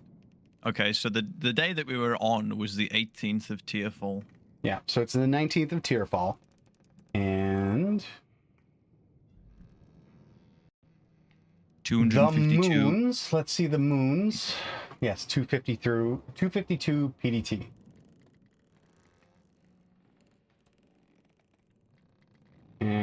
it's Tearfall, so Tearfall is the rainy season. It is early spring for my world, Sol Boreal, and it's unsurprising that there was a storm. And for Tearfall, the moons that are represented in the sky by different gods. In this case, we have, how appropriate, Tearfall is the province of Sulandra. Hey. I knew it. I had no clue. So the Cool. dedication moon belongs to Sulandra. There is no inspiration moon, so there are only 2 moons in the sky tonight. But I believe, since you only left a day ago, the last passion moon I don't have to roll for because it was Arabelle. Arabelle is in control of the passion moon this month, which means that Arabelle is the passion of love and let's see, Arabelle. So love, the matchmaker. What did you say? Is she the courageous action one? No, that's Omara. Arabelle is love. That's it. Arabelle is love. More specifically, let's tell you some of her. Let's see, Arabelle, passion of love, marriage, and birth, the matchmaker, the midwife. So she is, or rather, it is, or they are, because my deities are not gender specific, but Arabelle is currently in charge of the passion moon for this month. So, because there is,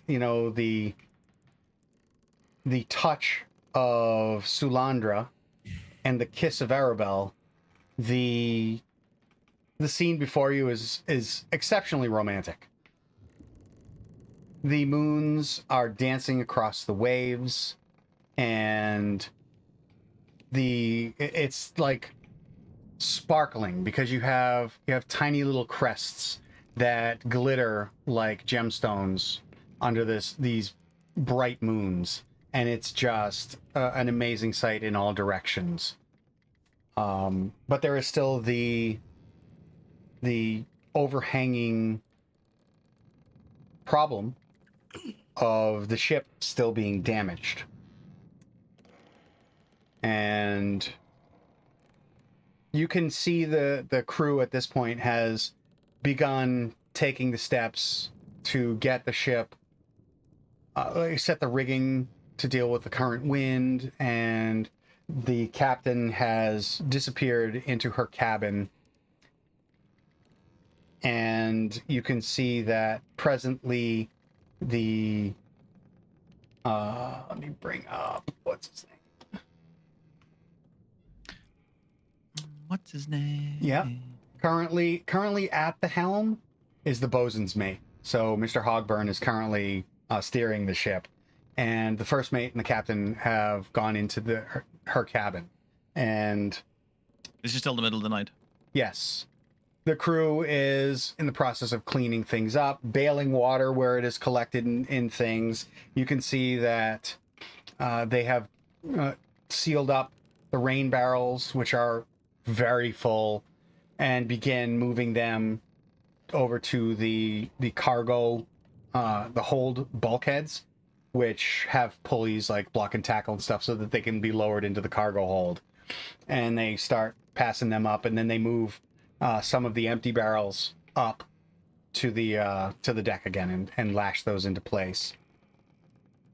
Eventually Volpini does come out and rejoin you, but she's still very apprehensive, looking around.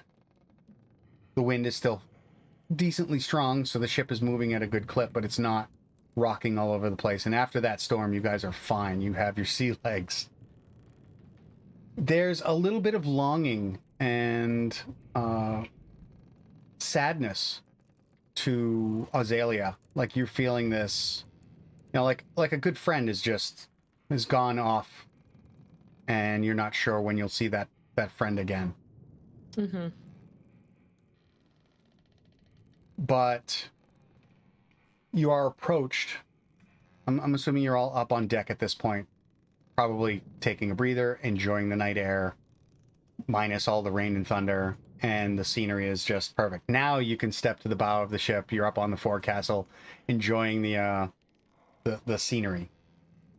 And it's Cannily that actually comes up to you.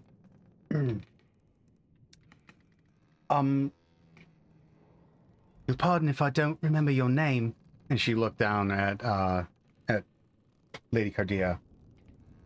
But I have to say, that was bloody brilliant. I've never seen anything like that. What was that? Yeah. Hello. It's okay if you don't remember my name. I go by Bartholomew. Bartholomew. Could I call you Bart? That's no problem. My friends, and kind of points to the group. He's like, my friends call me Barty. So Bart's no problem. Barty it is. In my Barty travels, we've just come across lots of different items and deities and whatever. So just channeled some of that energy to just bring a little help to the ship. If my parents taught me anything, it was that there is always hope if someone's looking to help. So just kind of, did that with a little magic, and it's not a big deal. But my friends, and points to the group again, they did a really, really good job at keeping everybody up top safe and monitoring up here. So they're the really cool ones. I do have a question though. Whatever that thing did, is that not permanent, or is that? Right, I keep forgetting to tell people this. That's what they always say. They're like, Barty, always forgetting stuff. So it lasts for a day. That wood will last for a day. So as long as we can get to some more wood in a day's time, no problem, right?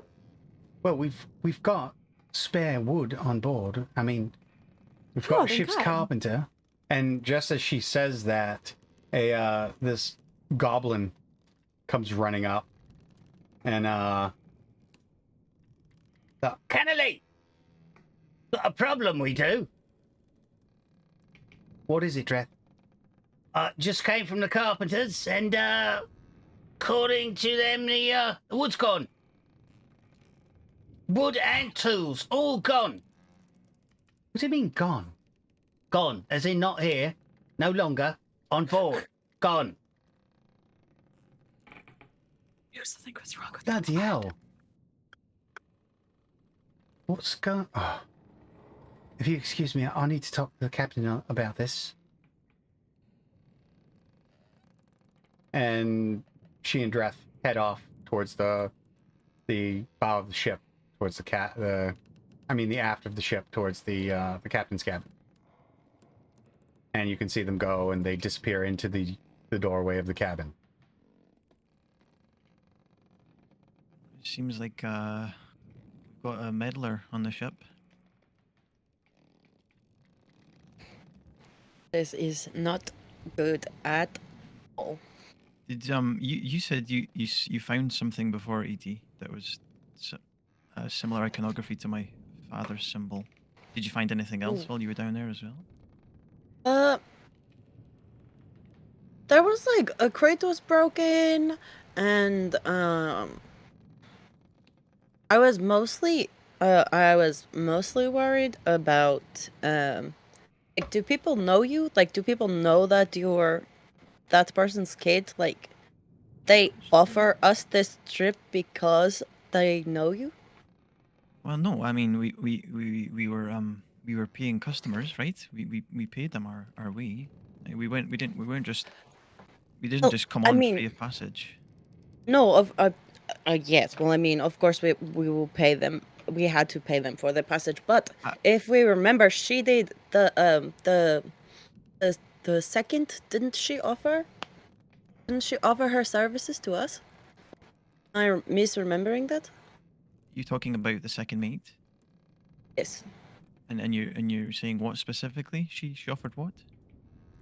what I am saying is that they took a large, important shipment from her stepfather, and then while we were at a bar discussing our need to get out of here, if I'm remembering correctly, that second mate overheard us, Right. offered us her ship, and we said, "Okay, brilliant, we need to get out of here." And we then went and are now paying customers on this ship. So what you're saying is they're working Don't with my believe in father. coincidences. They're working with my father, and he's paying them to, I don't know, keep an eye on me, watch me. I don't know, but I just as the newest person here, I us running for murder, us being like, "Oh, Cartia, this is a big problem. We should probably leave," and then the way that we leave, the vehicle in which we leave, has your important stepfather's sigil a lot in the cargo. I think that is Right. Quite a coinky dink. Mm-hmm. That is. Do you think we should speak to the captain about it? Here's the thing. It's either that they know and they heard that you needed something and are happy to do something for you, or maybe it is a coincidence and who knows. But I don't know how well you are known in your stepfather's organization or things like that, but I mean, it feels like we're trying to extricate ourselves from this, and it was a surprise, I think. I mean, to answer your question, I I didn't really get involved with much of my father's business or my stepfather's business, and I don't don any of his iconography or anything like that. He might have told some of his associates about me, of course, naturally. And obviously, I think what was her name, Hanley. I was talking pretty in depth about myself and my family when we were sat around that table. So there's a good chance she's heard some of that, and there's a good chance she does know who I am. Charlotte, does your mom have spies throughout the country? Let's be honest. I mean, I don't know.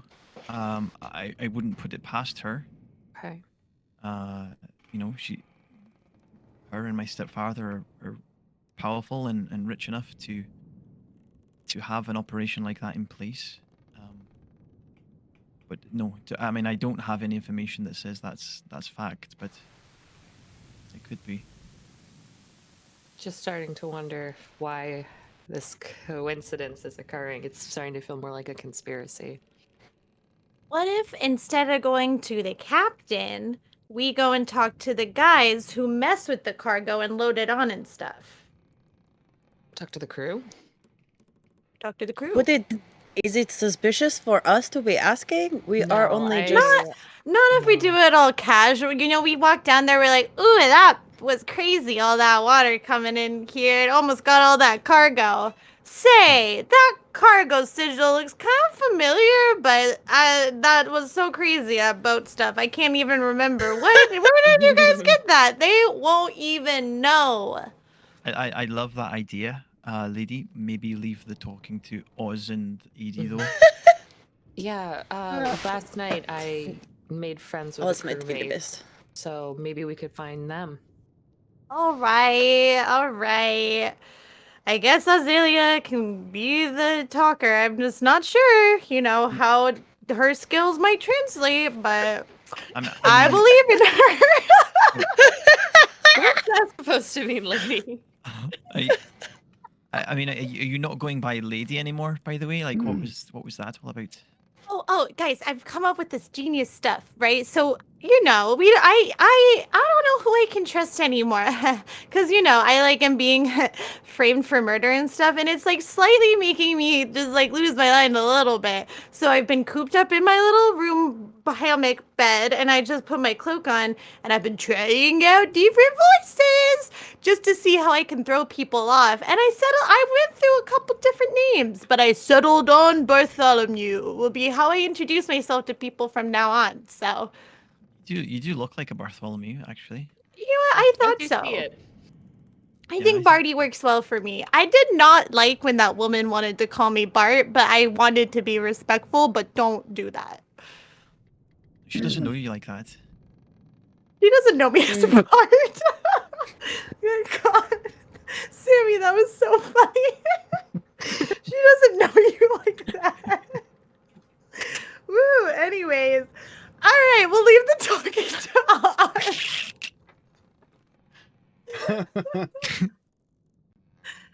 This crew, though. Good. Whew. These In people. tears. I appreciate you doing what you've done, though, AD, so far. I mean, again, you have no real reason to, the kindness of your heart, to check up on this ship and conduct investigations and just look out for us. So, thanks for that. Anytime. I'll do anything for you guys, or I don't know, anybody who could at least help us out. It's my pleasure. Right? Yeah, I don't, I,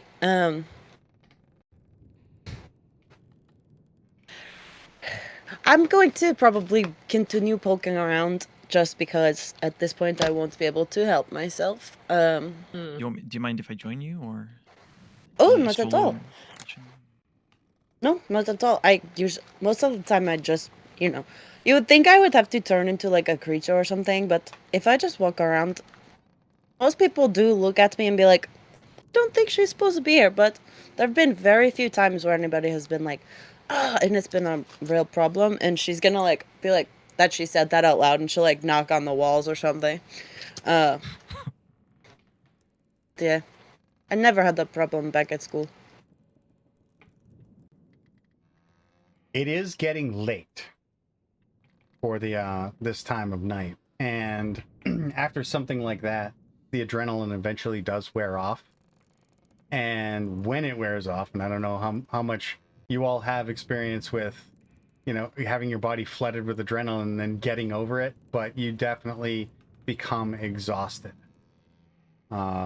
So let me know if you do stay up, you are going to automatically get one level of exhaustion without a roll. Barty's going to bed. Does the crew kind of like come to a lull on the top deck? Is there kind of like their work is not frantic. It's just steady. They look like they're going through the normal routine that they would go to sail the ship, and you notice that a fair number of them have already gone below deck. Yeah, Charlotte would say, yeah, maybe let's do that. Let's carry on that kind of snooping around, investigating tomorrow. Edie, I'll be down to help you there. But I'm gonna just have a quick chat with Oz for a second, if you don't mind. No problem. We gotta go to bed, Edie. Yeah, me and Cardi. Be alone. We'll go to bed. And like as they're walking down the hall to go, Lady just like turns her little owl head every once in a while, just like. Edie will just like bend down to Cardia and be like, so I heard you're doing a bunch of voices last night. The other one that I really liked, except from Bartholomew, was I think you did like Roland, and they like just go down the hall. Ooh, Roland. He's got a little roll. They go down the hall.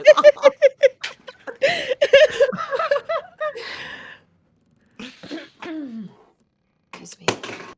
Okay, eventually it's just the two of you standing by standing on the forecastle right near the forecastle, just above the fore section of the Wyvern, basically standing between its two wings, staring out over the beautiful star bespeckled sea. Not like I'm setting a stage or anything, but go ahead, have your conversation. No. The only reason I'm doing this is because you described how beautiful it was before, and I was like, I can't not have a moment here. Yeah, she says, this is fun, isn't it? And you can see kind of like, this excited look on her face. She's kind of reveling in the adventure and the kind of mystery and stuff like that.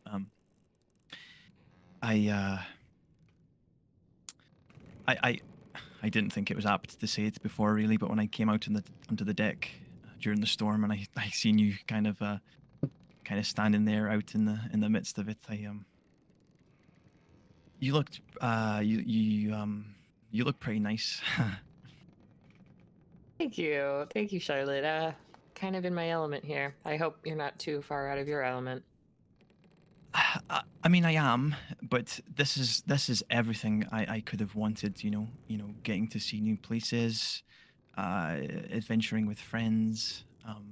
It's all very fun and Yeah. exciting to me. As worrying as some of the stuff that we've got going on is, I'm still managing to find time to enjoy it. But yes, I wouldn't think someone, absolutely sodden from all the rain and the storm and everything would look good in that moment. But I think you just personified beauty, if I'm being honest. And you see the red on her cheeks start to flare up as she kind of blushes a little bit. Yeah. Oh. Oz would thank Charlotte and just kind of like rest her head on her. I mean, I know it's like pouring and it's cold and probably damp, but still. It's not raining anymore. Oh, it's not raining No, anymore. you're good. I mean, I'm still probably damp. Let's be Clear honest. skies, yes. You are most likely still damp. Yeah.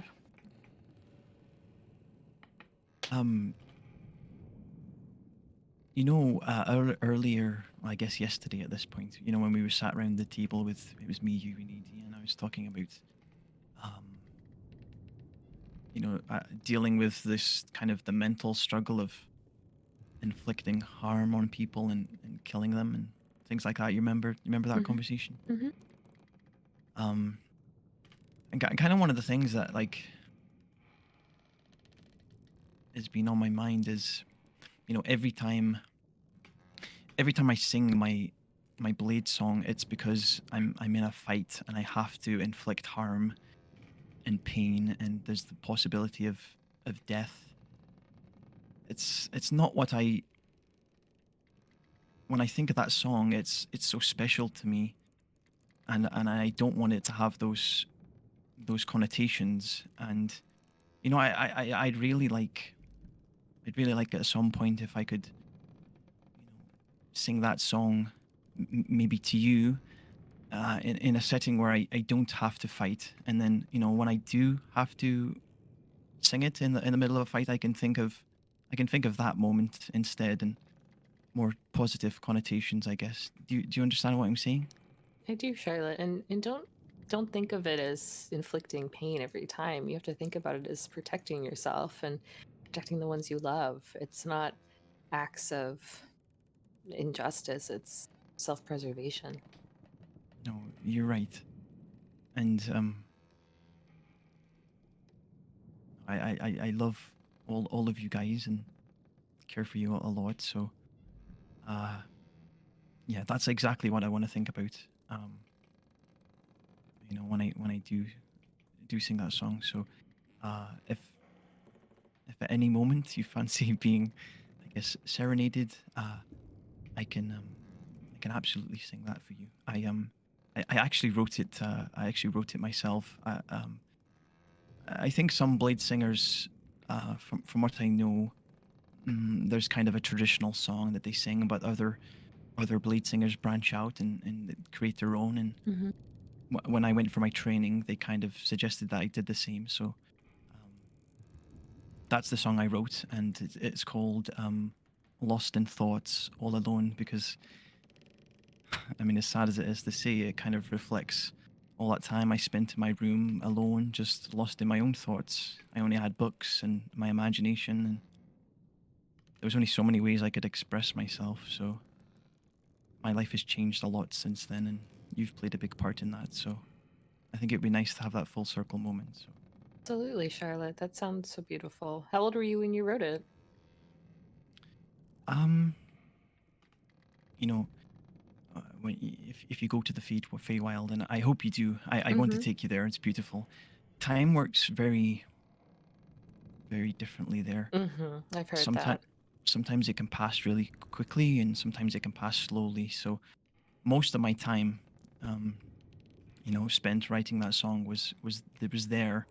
So time is a bit wishy-washy, but I don't know, maybe 2 years ago, something like that. It's very interesting. Thank you, Charlotte. I love learning a little more about you. You as well. That's one of the things I'm most excited to kind of discover while we're out here is to know more about you and where you come from, and hopefully your father's a a nice man, and hopefully he's happy to see you. I'm guessing you're worried about that. It's more like something you don't want to ever have to deal with, and then life just says, it's time, it's here, you got to deal with it. You've been running all your life from something. You can't run forever, so going home is gonna be interesting to see what it's like, how it's been. Because I think I remember when I first met you, and for a large chunk of the time that I met you, you talked about your quote-unquote mother and how that relationship was. But from the play that we saw, which did seem very similar to a depiction of your life in a way, it seemed as if the person that you thought was your mother was kind of your adopted mother instead. Yeah. Have you thought about that as well? I haven't given it much thought, no. I mean, it wouldn't surprise me. I don't think at this point anything involving my family lineage would. So I haven't given it much thought, other than I don't really know who I am or what I'm capable of, but I think I'm about to find out. Right. And the chances are, if you do have another mother out there, that she's a hell of a lot better than mine. So yeah, I'm hopeful there.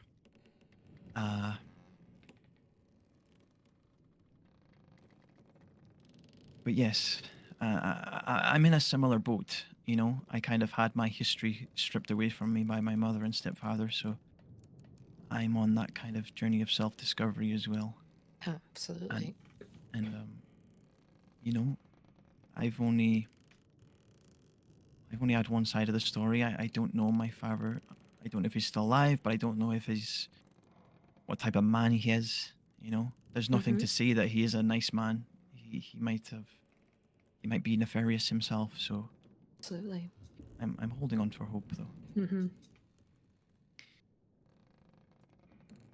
Would you like to It's very beautiful out tonight. Do you want to just, before we go to sleep, have maybe a dance? I could show you like some of my moves. And it's funny because for a long time I had 0 moves. I was not a dancer at all. But you learn. So I could teach you some things. That would be wonderful. I'm not quite skilled myself, so just hope you're a good teacher, Charlotte. Okay. She kind of like very nervously kind of steps up really close to you and takes your hands, and her hands are soft and delicate, and you can feel, even though they're probably cold, but you can still feel the warmth from her heart. And she just starts to make these slow but methodical movements, and they're very akin to the kind of movements that she makes when she's blade singing. Obviously not as fast in this moment. One, because she wants it to be more romantic, but 2, because she's trying to teach you as well.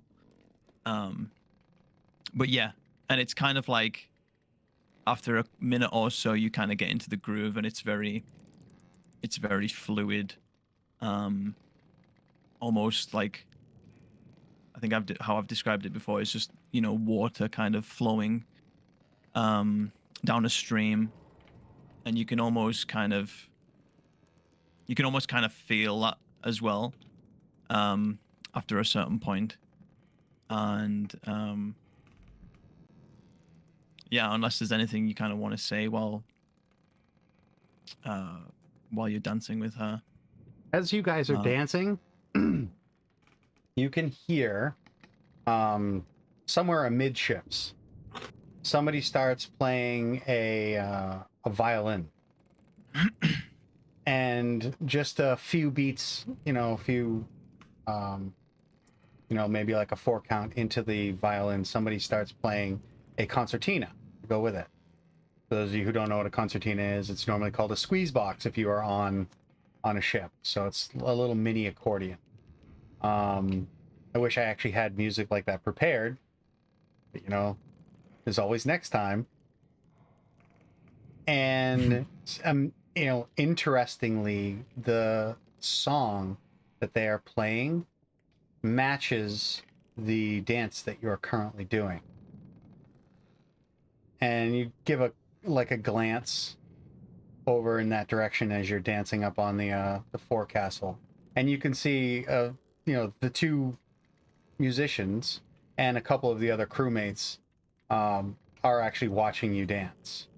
So they're clearly aware, and obviously why they did what they did, and they're playing the song while you can see that halfling, Salty Eye Bob, is sitting on the railing, smoking a long stem pipe as he watches you.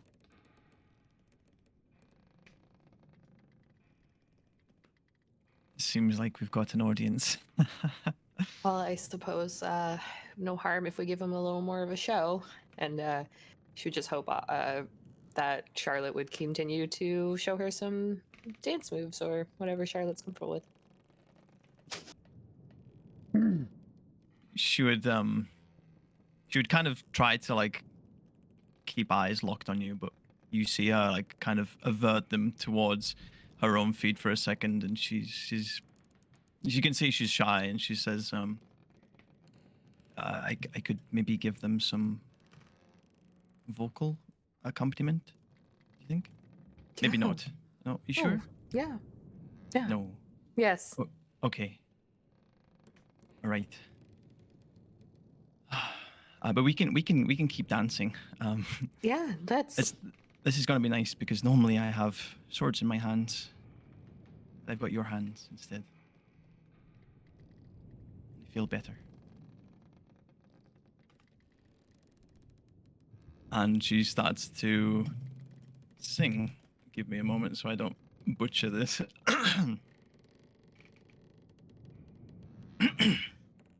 You've heard the opening lines before. They kind of resonate with you at this point, but you feel like when she blade sings in the moment, it's just to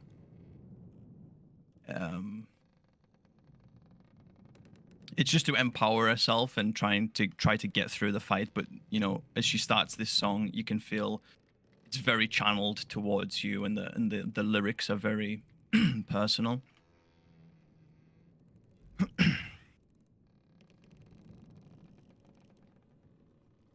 You are the ocean's gray wave, destined to seek life beyond the shore, just out of reach. Yet the waters ever change, flowing like time. The path is yours to climb. In the white light, a hand reaches through. A double-edged blade cuts your heart in two. Waking dreams fade away Embrace the brand new day. Sing with me a song of birthrights and love. The light scatters to the clouds above. Dawn breaks through the gloom, white as a bone, lost in thoughts, all alone.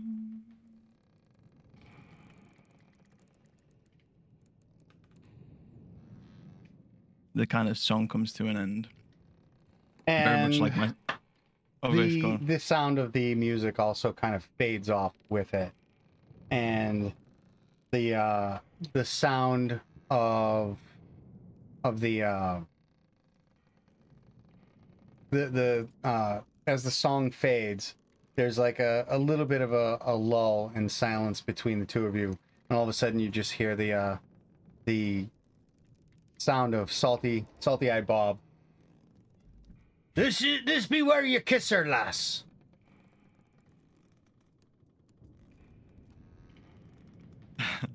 And as I was about to describe, she is, like myself, fully red at this point. But yes, that was the kind of cue she needed.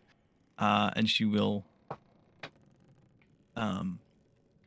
lean in as you feel her kind of left hand kind of de-interlock from your fingers and move its way up to the underside of your cheek.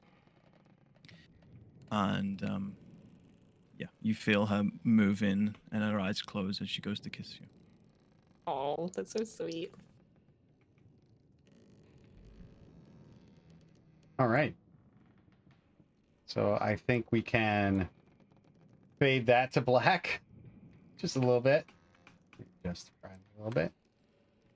And eventually morning does arrive. You're all greeted to the smell of food being cooked somewhere in the ship. And you get up. And at this point, some of the crew that had been up on their shift are like, stretching and yawning. Salty-eyed Bob looks like he's about to fall over and goes and just, plops face first into a low-hung hammock that is clearly his berth. And he just, he's snoring by the time you guys even head up topside. And those sailors who were off and sleeping are getting ready for their shift for the day. And they start heading up on deck. As they pass you, morning, who are you? One by one. And it would be Cannily. Cannily comes up. Morning, Barty. Still right to call you Barty, right? You're muted, babe. Nobody can hear That you makes right sense. Sorry. I literally was like, Cardea just doesn't pay attention. Okay, so in that nature, you guys couldn't hear me. Barty! And she kind of yeah, sorry. I was just lost in thought about how crazy everything was last night. Barty, it's me. What can I do you for? I just wanted to say thank you again for what you did. Don't know how you did it, but what you did is, for now at least, doing its job. Don't even... And she's kind of trying to position herself to kind of look like a cool guy a little bit. She's like, don't even worry about it. It's no big deal. No sweat off my feathers.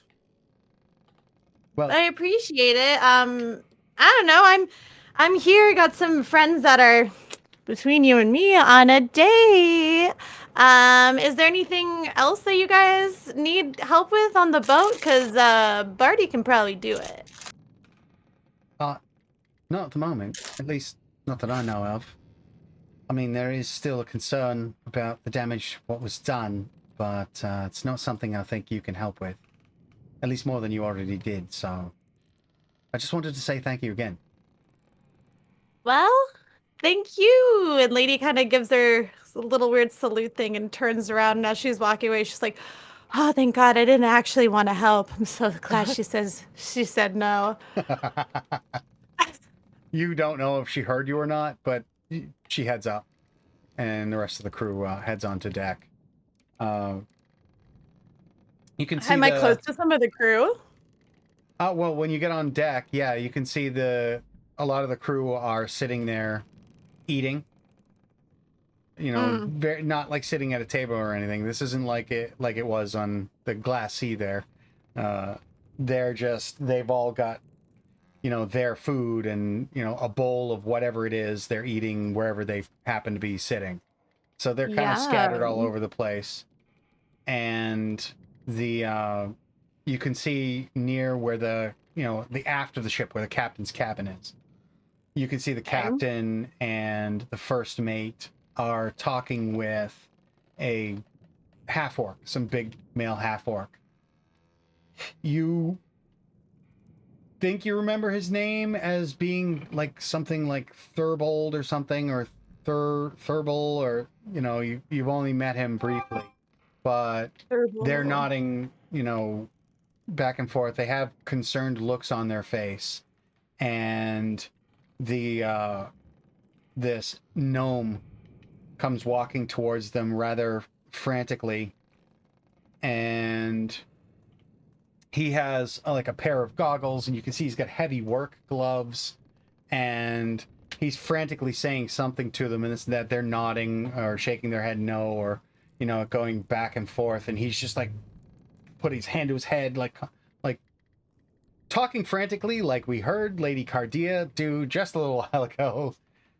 And they all seem to kind of like settle down, and they have kind of resolved looks on their face, and as they part ways, and the captain comes forward and starts to talk to Adri Oxburgh, the wood elf. And they're close enough if you want to try and hear, you can. But you have to give me listen. Give me perception checks if you want to try and listen in on it. Okay, and I also tap myself. Okay, so that is a 14. Yeah. Feels good. Is it just you? Yeah. Okay. 16. I'm also. Oh, Edie's doing it with me. I'm sorry, I spoke for you. Okay. No worries, I'm good. Yeah, Edie, both of you can hear what she's saying, and she's addressing Adri. We're going to need to find a source of timber. It seems all of our stores of supplies, emergency patch kits, and our carpenter's tools are missing. There was some evidence of a problem. Someone took it all, and that someone had to have been pretty strong and quiet in order to do it, using the storm as a cover to get everything out. So keep your eyes peeled. We're going to need to find resources soon, very soon. Aye, Captain. But keep me watch. And hops into the rigging and like a spider monkey scrambles up the rigging to the crow's nest far above. And the captain just kind of turns and nods to some of the crew members as she heads back towards her cabin. Once again, the bosun's mate is at the helm. Doesn't look like he has to do much, but yeah, he's just keeping the ship on a straight and narrow course. What are the rest of you doing? Did I see Edie hear that? Is she by me? Yeah, I'll look down at you and be like, make a face. That did not sound good. I don't have any idea where we are at sea, or if we're anywhere near where we could even try to get wood. Are there spells that just conjure wood? Is that a thing? I mean, if we were on land, technically, I mean, if you had a proficient enough druid, somebody could grow something, but you can't do it in the middle, and this wood isn't alive. There's nothing that could, what do you think they mean somebody took it? Like, they took it while we were on the ocean? They took A it? big, strong person? I don't even remember seeing anybody who could fit that description. Edie just casts a glance around all of the very strong sailors that just exist around the boat. I don't know. It's just,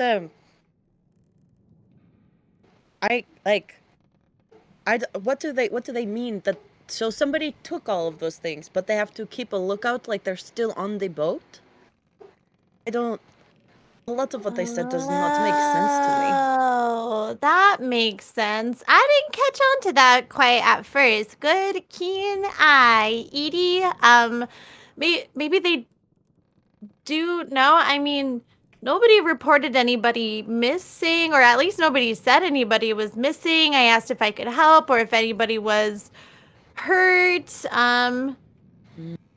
Okay, look, I know that Charlotte thought that Oz would be better at talking to the crew, but I don't know. Between you and me, I think we could at least get a little investigation started. As if on cue, and insanely quickly, you hear Edie goes to open her mouth. you hear a cry coming up from the crow's nest. Land ho! And the captain, not completely, had like making it to her cabin, like stops and turns on her heels. Are you sure? She calls out and then runs towards the bow of the ship, runs past you, her coattails, flapping in the wind, and runs to the runs all the way up to the bow right near the forecastle. And sure enough, you guys like follow suit and head to the head to the railings. You can see what looks like a small island, like an atoll or something. Then why are you surprised? Is this island not normally here? What does your shock mean? It's not like you're not an ocean person. This island isn't here usually. Who are you saying? Are you saying this to the Saying captain? this to the captain. Like, she's like, what do you mean there's an island? And Edie's like, what do you mean? What do you mean? That's valid, to be fair. Mm-hmm. Captain, She what is turns going on to here? you and she says, he looks down at you. She has a stoic look. She's not, you don't get any kind of like a sense of worry. But let's just say, my dear, that if we are near land like this, we are not on course. The storm has taken us too far away from the direction that we needed to go. That's what I was worried about. Okay. But this could prove a boon to us, if it has what we need. If not, Absolutely. I hope you can swim. She gives you a smile, pats you on the shoulder as she heads back towards the central amidships. All right, Just crew, those shark teeth and dead eyes. get ready. It looks like we're about to go on shore, perhaps. And the crew makes ready. And the ship kind of limps its way in, and you can see you have spotters looking over the side with knotted ropes, calling out about reefs ahead, coral shoals, be careful, and is basically bringing the ship as close as possible to this island. And from what you can see, it is a small series of island, the largest one being shaped like a crescent moon. And while not completely shallow, I mean, it is definitely a danger to the hull of the ship. you can see that, you know, there are a lot of sandbars in between this cluster of islands that might only be a few feet deep, if shallower. So the other thing, and this is the most important thing, is you can see the wrecked hull of another ship partially sticking out of the water. And there appears to be various bits of flotsam and wreckage scattered about, including chests and crates. There's a couple of barrels floating out there as well.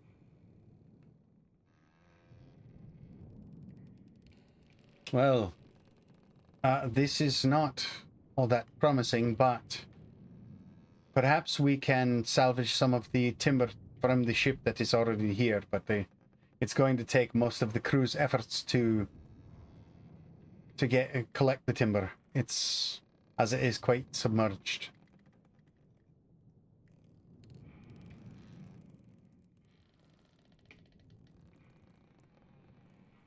I recommend you stay on the ship.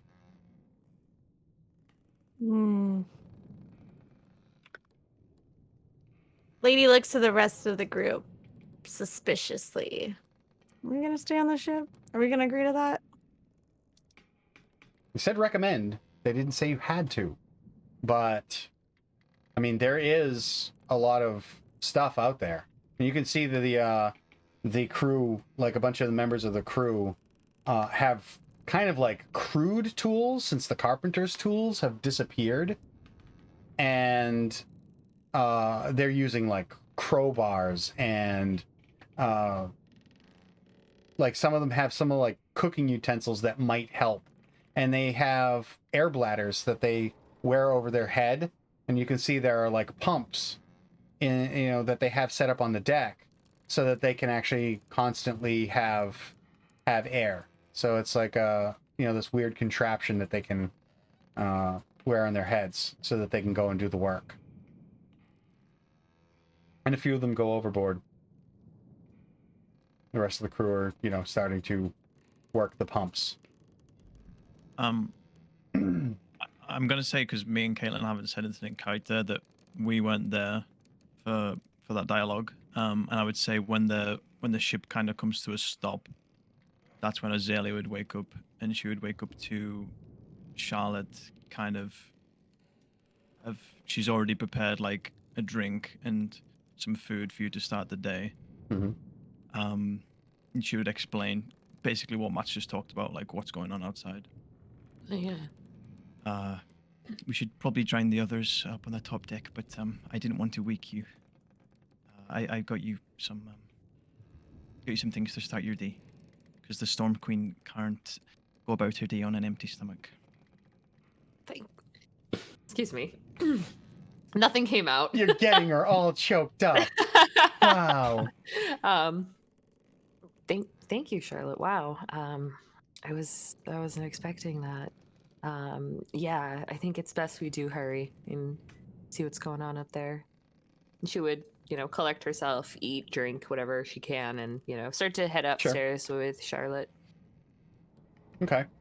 And so you guys are up there and you are on deck. Can I get some perception checks while the crew is working diligently on what they're doing?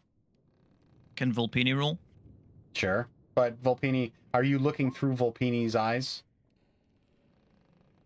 If you're not looking for, I think the way you've described it wouldn't Volpini make sense. Wouldn't understand what she saw if she saw it. Okay.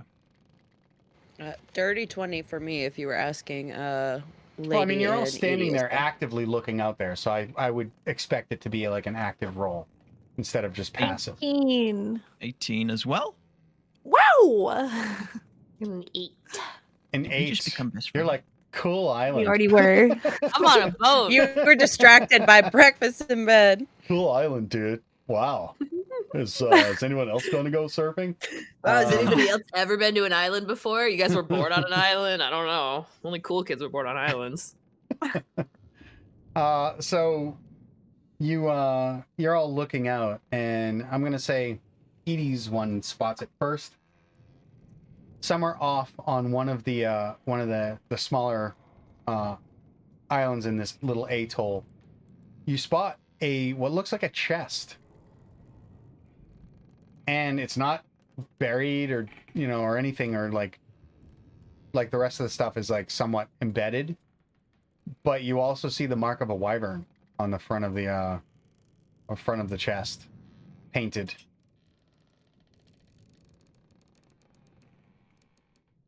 We definitely should go get that.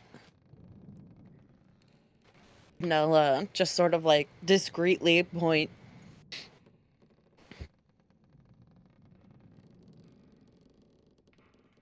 Okay. I see. Anybody I want see. to come with me? Yeah, let's have a ratch. You throwing more What? I'll Cumbrian at take me? your word. You I'll threatening the take Cumbrian. your word for it. I was Fucking like, I'm gonna Sammy. say this word and just see what happens. Cumbrian. It means like a look around, like have a search around. A ratch. Mm. Mm-hmm. Contextually, that makes sense. In my mouth, less sense. Mm. Okay. So you guys want to go and explore? There is Yeah. there's a shoreboat Oh. that you can take. One thing I want to do as well, because I want this to canonically happen every day, unless there's something that stops me from not doing it. Because Charlotte's just prepared like that. So You're gonna make Azalea breakfast. That's canonical. No. Well, Sexy of you. she'd probably do that every day. No, but she would kind of she would like gather up at least us four, but she would maybe ask Tenacity if any of the crew members would want or would benefit or do whatever she wants. Charlotte would include them, but up to 10 people can partake in this, and obviously we're taking up 4 of those slots. Yeah. She'd have everyone kind of gather around in a circle, and she'd dive into a component pouch and pull out a piece of straw. It's about 2 or 3 inches long. You start to see she starts to channel her magic through it, and it elongates, and she passes it to each one of you, and she's like, if you just trust me on this one, I just want you to hold this in your mouth. Basically, this is a water breathing ritual, and it allows you to breathe underwater for 24 hours. So while we're on this journey and while we're at sea, it makes sense if I cast this every day. Doesn't take any of my resources. It just takes about 11 minutes or so to cast. You'll kind of feel the straw will dissolve in your mouth after a certain time, and then, well, I'll let the rest kind of rear its head in due course. But it's nothing nefarious. Don't worry. Yeah, you kind of bite onto this straw and have it in your mouth, and it kind of like she says dissipates and dissolves away, and it starts to sink down your throat, but it stops at your neck, and you feel this strange sensation in your neck, and then you kind of can't help but like go to touch it because you're so curious, and you feel gills on the sides of your neck. Oh, How long does that wow. last, by the way? 24 hours. There's probably a moment where you feel like you're suffocating because you've just added a new component to your respiratory system, but then your body kind of takes over that and is like, no, you can still breathe normally, but you also have gills. Wow. So you just gave them gillyweed? Yeah. I have a question. Absolutely. How do gills interact with feathers? Where are they? Undo your feathers. So like there's probably you probably have like let's call it like gill head. It's like bed head with feathers. So there's like parts of your feathers that are like a little bit more projected. Gilly. Right. So yes. It would be underneath that way. No problem. Okay. So But yeah, she does that every morning. So unless there's something stopping her doing that, that's what she'll do going forward, Matt. Just so I don't have to bring it up every time. Oh, really? Charlotte, this is brilliant. For real. Okay. I hopefully it'll help. So Just are you precautionary. just taking the boat? Are you telling somebody where you're going, or how are you doing this?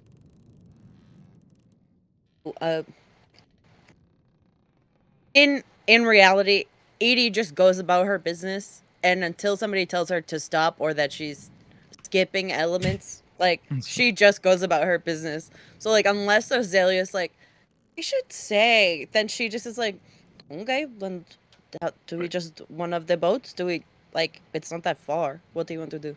Sorry, just from my head as well. Is the main boat anchored like a couple of miles out from the atoll? No, it's actually fairly close to the into the atoll.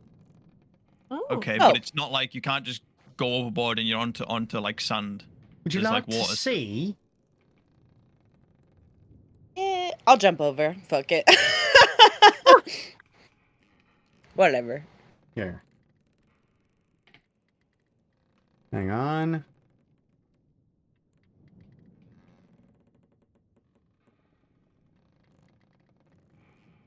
I hope you guys actually we'll go in close. And make new map activated. Whoa!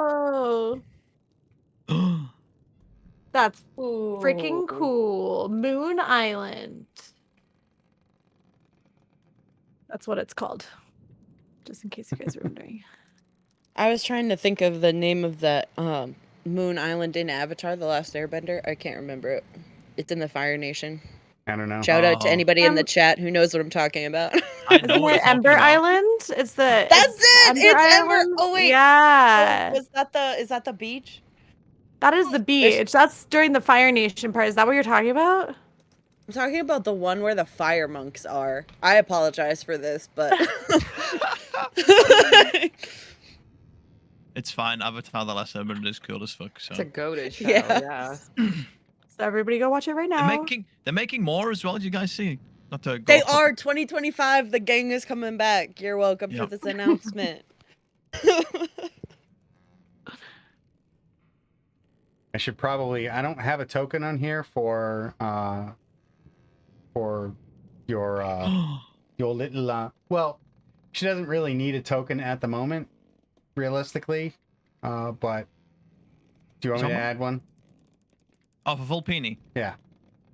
Oh, you can add one in due course. You don't need to. No. Yeah. I'm 'cause just she's all you do is have I'm her just go get- and pee on things. So. I'm just getting lost in these NPC pictures. There's a guy that looks like Shmi. Shmi, which guy? This Goblin guy? this guy here. Oh. Which guy? This Oh, guy. him? Yeah. Yeah, that's Brud. He's also referred to as Old Bristle Whisker. Yeah, he's the guy from Oh. Robin Williams' Hook. So Like, yeah, it's that they're guy. all. There is a Goliath. That's Agrit. Just a heads up, we are still on the roleplay page in stream. On the roleplay page? Yes. Well, I just wanted you guys to see it before I actually get to that. Are you going to take the because I wanted to set the stage. You had questions about what you were looking at. So now you actually have a visual. You can see what. No, I appreciate that because I'm so bad at that. Okay. All right. So let's go over to the overlay so you guys can see as well. All righty.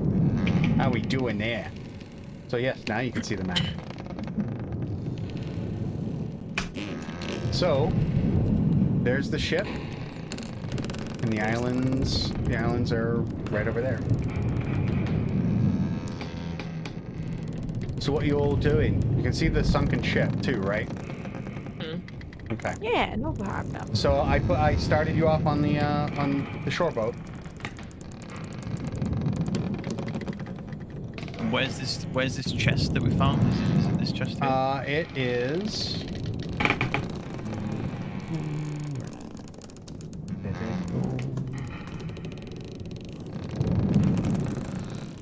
You can see it right here. It's just in the water. Mm. All right.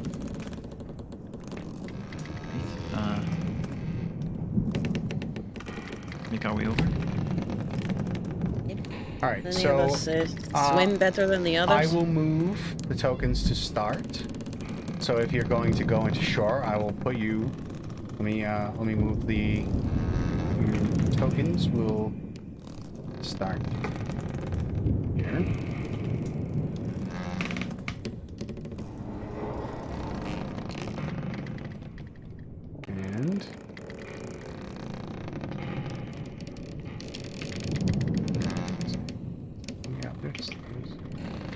And I can move up the boat. I guess I can roleplay this as we're going over, but Charlotte would also say, if we need it as well, I can do a water walk spell. So that'll allow us to walk on top of the water if you don't want to swim. Oh. If I cast it while we're underneath the water, it'll actually plummet you to the surface faster than you'd be able to swim. Oh wow. Wow, that is That's scary. very. That will be very helpful, and not a situation I hope I'm in. But I'm so glad we can get out of it if we are. Hey, you're amazing. It's also good for other hazardous surfaces like quicksand or lava as well. Nice. That is. Still doesn't protect you from the heat on lava, though. I just wanted to put that out there. No, but you don't sink, But it so could. one less problem. Turn down the boat noises. Okay.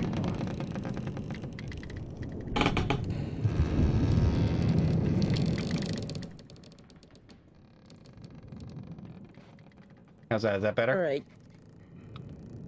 Okay.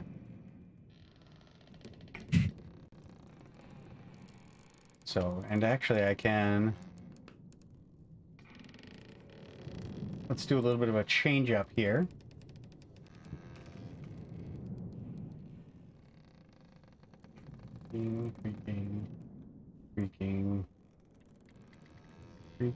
Creaking. And...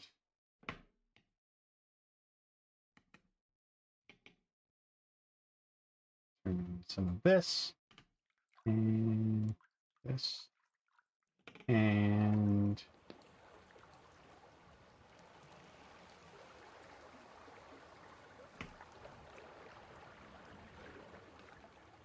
since now you guys are no longer on the ship, you don't necessarily hear the sound of the ship, but you would hear the waves moving around on the beach. So. Is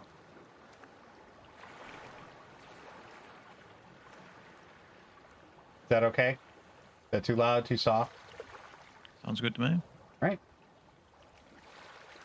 We'll go with that.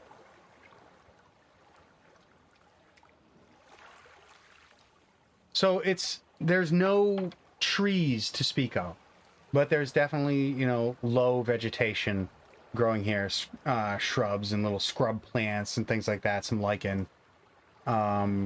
Periodically, crab will scuttle across the sand and dive into the water. There's some sand dollar skeletons lying in the sand, and you can actually see that there is the wrecked hull of another shore boat just to to the west on the map. This appears to be 2 sacks of something.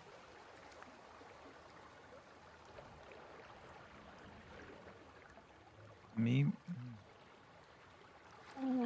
Also, Well, I don't know if you guys I'm have nervous. actually used... I don't know how familiar you guys are with Roll20, but when you pick up your token, if you're holding it like you're moving it, and you tap right-click, it activates a ruler that every time you tap right-click will actually create a waypoint, and the token, once you let it go, will actually move. Whoa. Okay, so Yeah, you can roll actually... 20 is pretty good. Yeah, you can actually see how far you want to move, so you can still measure your the distance you want to go. Yes. So I'm a the little area, nervous. So you guys lead. the area Go ahead. in between, like the atoll, it's at its deepest point up to your waist. So in between the sandbars, it's actually fairly shallow. Mm-hmm. No, I think I'm with you on that one now, lady. I mean, at least there's plenty of wood around for the repair work. We just hopefully miraculously come across some carpenter's tools. That'll be nice. You never know what you'll find at sea, though. So, That's true. do we want to head out to the chest and see what's happening there, or there's a couple of bags there to the west? Maybe the bags? Yeah, let's go west first. Yeah. I don't want to lead. I'm scared. It's okay. Oh, we're inside each other. Trip over each other. Woof. I don't want to lead. I drew a line. I don't know if you guys can see that. Yeah, I can get rid of it. Don't worry.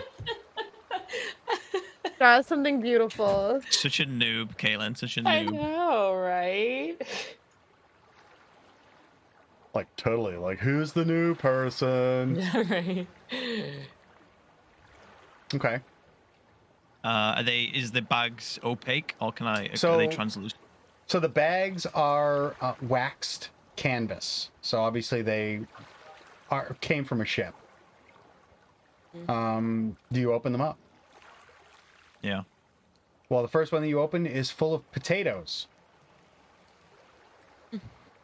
Still good or like Yeah, they don't, aside from a few eyes that have sprouted, they seem okay. I hate that. They're Hey, disgusting. this isn't like Skyrim where you'll kill like a skeleton, find a sweet roll, and you can take it and eat it. Lady is strong enough to eat it. I'm not. Yeah, I always love that. You go into like one of the tombs, the Draugr tombs, and you raid one of the tombs, like, oh, sweet roll. No. Guess I'll eat that. Did you die with it? Like, where'd you find that? In a tomb. Oh. So yeah, it's not like that. No, the potatoes look like they're fine. okay. Second bag.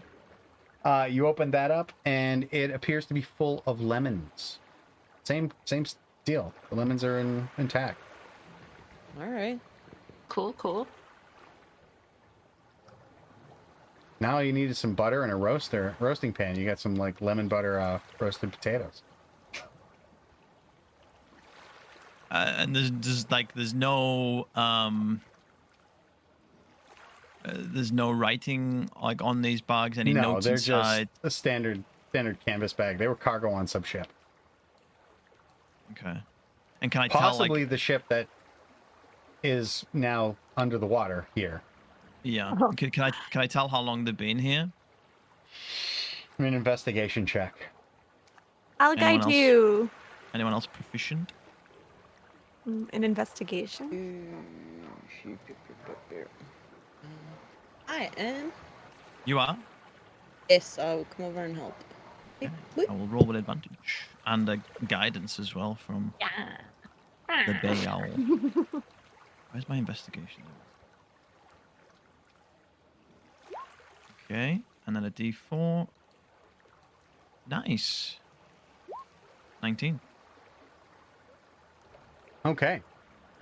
So based on the rest of the stuff that you see here, which has been partially covered by sand, these are resting on the sand, so they haven't been here very long. I would say no more than like 3 days, if that.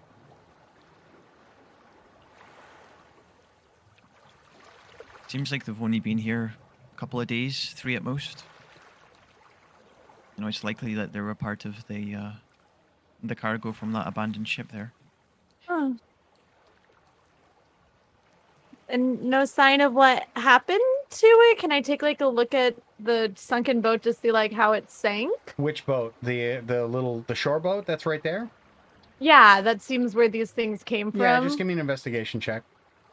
Okay, I'm gonna guide myself. 23. So Nice. the rear boards on to the aft of this shore boat, you can see that they have been splintered, broken. Ooh, not by natural means. So it's one of those things when you think, because you got so high a roll, when you think about it, generally if a boat hits something, it's not in the very ass of the boat unless the boat is going backwards. Something attacked it. Something seems to have attacked it. So Well- we need to be careful around here, guys. I mean, something attacked us last night. Thankfully, it was just a leak that you were able to patch up But There's something around here attacking people. Wait, Cartia, did we tell them what we heard the captain and I want to say the quartermaster and the first mate talking about? They think that something took they think something took everything while we were on the water. They think that something is still on the boat right now. what do you mean? There's nothing. You might have forgotten. You mean like a creature came aboard the ship unknowingly, and then why would a creature just want like planks of wood and carpentry tools? I think It could have been a person. We don't know. Yeah, it could be a shapeshifter. it would maybe make more sense if it was a part of the crew that were looking to sabotage. Mm-hmm. Maybe we should ask her if there's any new members of the crew. He doesn't know that we heard that. Yeah, we weren't obviously involved in the conversation, but we did hear these things being said. So, You know what I mean? I mean, if we're starting a full-blown investigation, we could. It's maybe overkill, but we could maybe try and get like. I'm sure the captain has like a portfolio on who and what her crewmates are. I guess so, huh? Do we trust the captain enough? Here's what I'm saying. Will the captain trust us? We are just paying customers. We are not the newest additions to the crew. Like, we are just... I mean, if I'm being honest, I don't think we should openly trust anyone apart from ourselves and the people that we already know. Mm-hmm. Whether it's, Ileana or whoever like that. But, Cardia is a wanted woman. I've potentially got a framed woman. Right. No, I didn't see you were... didn't say you were rightly wanted, but there was no quantitative guilt, but they do want you for questioning, and they want you alive, which is worse. That is fair. I'm sorry. I think I'm a little sensitive about it. You're just wanted. We would be too. Don't worry. Thank you. There's people maybe looking for me that have affiliated with my stepfather or my mother. Mm-hmm. Oh, that's right. I didn't tell the rest of you. Yeah. There's fucking Isaiah's fucking pin on his lapel, that dick. We have a bunch of his chest down in the cargo. I just told Charlotte this last night. I don't know if she shared it beyond that. But yeah, there's a bunch of his shit down there. That is weird, isn't it? That is super. Do you know anything about that? No. We have a lot of investigation to do on this ship. By the way, if you forgot, this is where the chest of tools is. Ooh, that's a lovely little. Here. It's a lovely little peek under what's in there. But I wanted to ask either of you. My notebook is kind of beat up right now, but do these does anybody know what these would be? And I'll show them a bit fixed. But the smudgy versions of what the other emblems on the cargo is. Mm-hmm. Yeah, can I make a check? You can. Hide. And again, I have to... My old notes. We're going back to paper on this. And I'm going to give you advantage on these rolls. I need 2 rolls. Okay, what exactly am I rolling? History. History. Mm-hmm. Okay. And I got guidance. I won't use guidance on that one. I'll use it on the second one. So that's a 16 on the first one. Oh, who did we lose? Me. Oh, we lost. Oh no, you're gone. It's me. So what did you get? The first one was 16? Well, it depends how generous you want to be. Because it depends where I at. If you like let me add the D4, it'll either be a 16 and a 24 or 2 20s. I'll fine. I'll do the same. This you would have added it to the first one anyway, so it'll be 2 20s. That's fine. Okay. So one of them belongs to the Cogsmiths, which is the Tinkers Guild,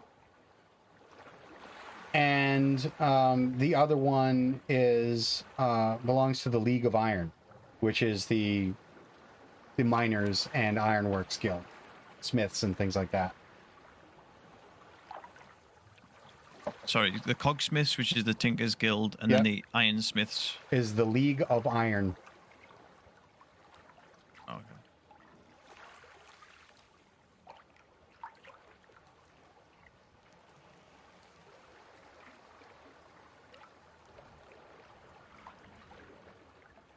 Just so Anything? Sorry. Anything Go ahead, else? Sammy. Anything else? Just that's all I'd know. Just that face. Well, I mean, just from what she's showing you, she's just showing you the symbols that she saw. Right. And where did you find these, Edie? These were the other. This was the symbols on the other crates. That's the word. And like on the boxes, these are what they. I didn't recognize them while I was down there, so I just drew them, hoping somebody else did. But this is what is on the boxes surrounding your Zeus things. Did you crack the boxes open to look at the cargo, or? Not yet, because that was when I heard big slams from underneath, and I was like, sounds like something's getting in the bottom of the boat. And if one of the crew came in me and I was like ripping open a treasury chest, it would be a problem. So no, that's fair enough. Okay. Do we know that they were already transporting cargo to the south to the 4 Point Isles? Mm-hmm. Yeah, they said they already had cargo that they were already heading there. So. Yes, I just wanted to make sure before I started talking on my ass. Mm-hmm. No, that's a good point. Yeah, you didn't want to get caught. What were you about to see? The chests that were the Money People's Guild, they had the keyhole on these like hefty locks. They weren't the usual of what they should be.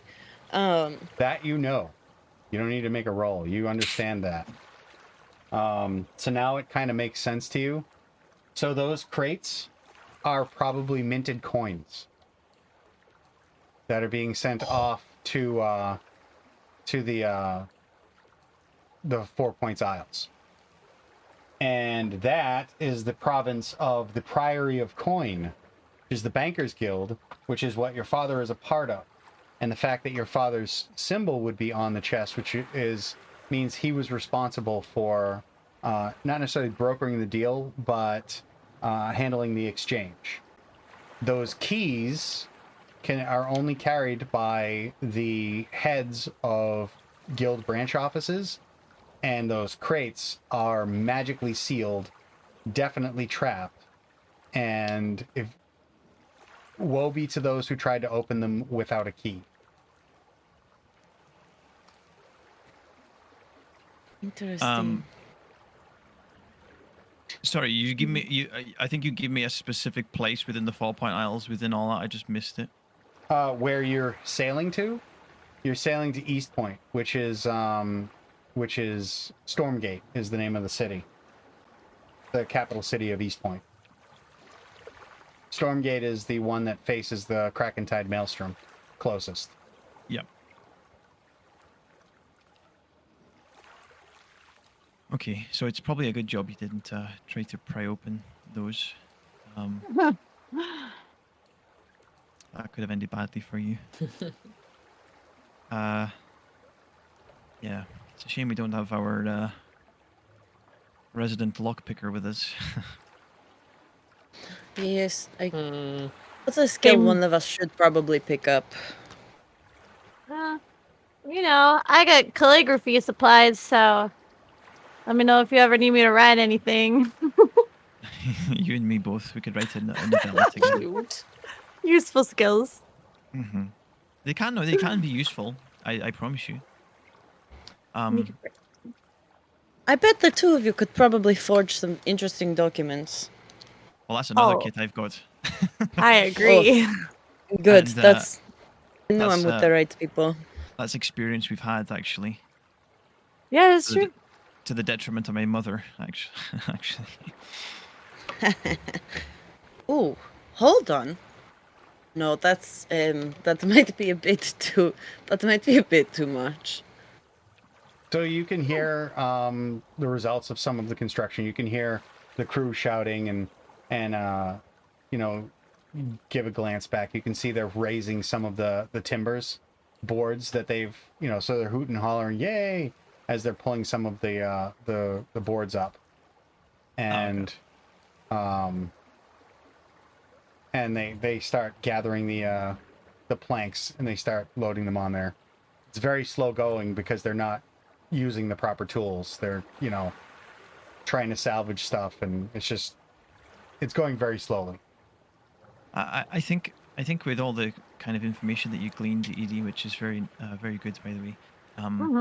I want to err on the side of that it's just a coincidence that it's my stepfather's symbol on those crates. I think he deals in he brokers a lot of kind of the business in Dunsmark, and I think it's just natural that he's affiliated with these this specific delivery of goods. It's also a good chance why you ran into him down on the docks.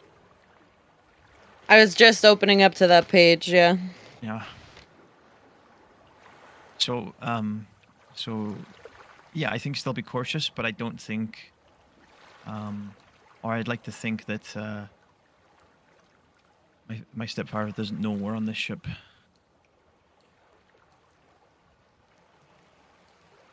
But we never know. Do we want to go and open this? Let's go and see what this chest is about. Yeah. Yes, for sure, yes. You I can, mean, you can walk there, just to let you know. Oh, Okay. awesome. Let's weed together. I'm gonna fly over. Are you sure? Cheater. Small! I could be taken under at any moment. Under the current. Cheater. The Kraken just raises its arm at you. Is that what you want? Is that what you want? It could happen if you're flying. Yeah, us gets me. You can definitely tell that this is some form of tool chest. Is it like chained down, or is it just floating in the water? Not even floating. It's Our just sitting tool there. chest? It's half in and out of the water. Oh, okay. And it appears to Fuck have me. a symbol of a kraken on it.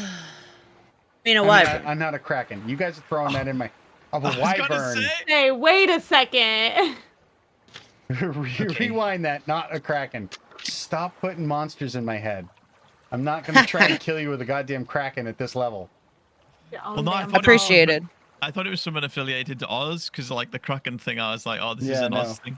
Well, I saw... Um, that's why I said I saw your face. You're like, oh, what? No, I was like, no, it's a wyvern. I was like, yeah. I'll as long as it's not too heavy. Where are the rest of you, by the way? If you're going yeah. there, you need to move your tokens there. She'll take the chest and kind of just beach it so it's not bobbing up and down. Mm-hmm. Is it padlocked? It is locked. It actually has a paddle lock on it.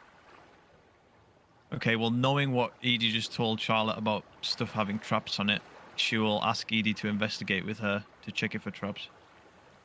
We got And I will guide you. Who's trying to move? Me, I can't. Okay.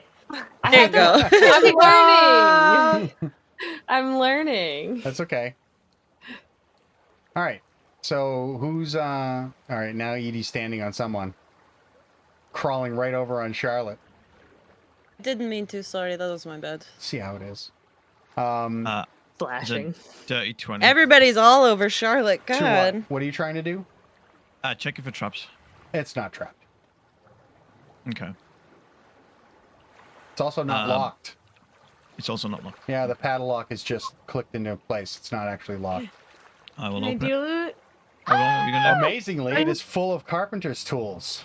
Wow, I was gonna check it, do it like a Arcana magical kind of check thing. I got nervous, but you And- did fine. When you open the box, you hear this voice coming from somewhere towards the west of the atoll, in the middle of the crescent. Are you missing something? Passion's bleeding tongues. Did you lose something among the waves? Can I see anything? As you do that, as you're talking, what looks like a woman, a soaking wet woman, crawls from the water into the onto the the shore behind it. Let me just do something here. I'm sure it's not creepy at all. Let's do this.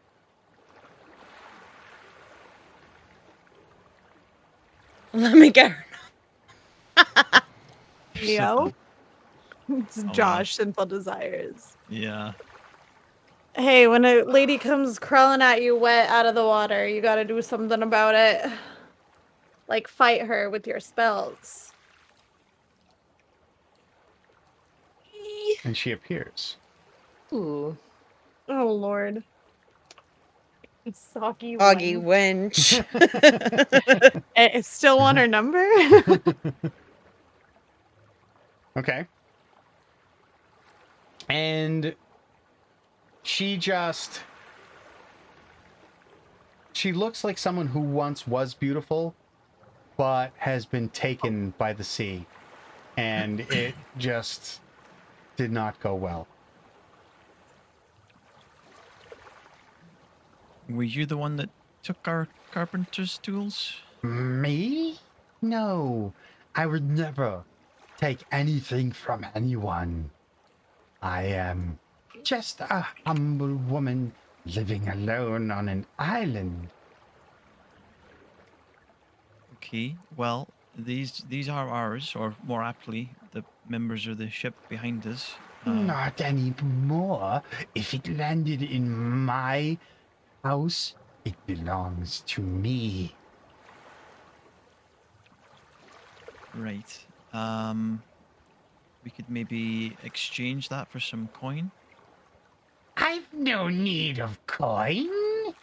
What am I going to spend it on here? How about food? Seems to me food has already arrived. And when she says that, It's us. it's you. From the depths of the center, you can see that it's a very deep water. It's very dark in the center of the atoll, in specifically the crescent moon. And out of those, two very large creatures emerge. And we move that to the token layer, and move that to the token layer. They're very demonic and very aquatic looking creatures. They almost look like mutated merfolk. And they are large and look very angry. And this is where we will roll some initiative.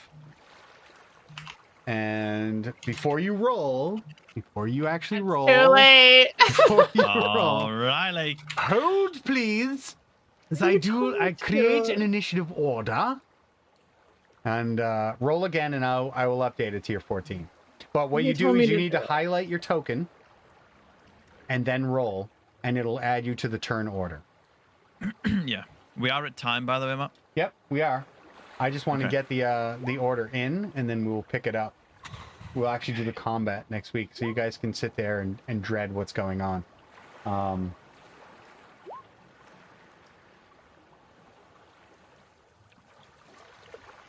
And by the way, you are not surprised, thanks to Lady Cardia. What did I Because do? I mean, not Lady Cardia, Azalea, because you have the dagger, Mm-hmm. which did not start pinging until the things emerged. Mm. So they must have been out of a range. Charlotte also has one of them as well, by the way. Then you would also get the same thing. It makes this almost She got hers tinnitus noise in the back of your head that alerts you. So let me just bring this up to that guitar. So yeah, you're gonna get your chance to Soggy wench, that's just cracking me up. I know, right? this. Well, what do you want? That's what she is, right? Right? He's She's a shaggy something. wench. School days. This is the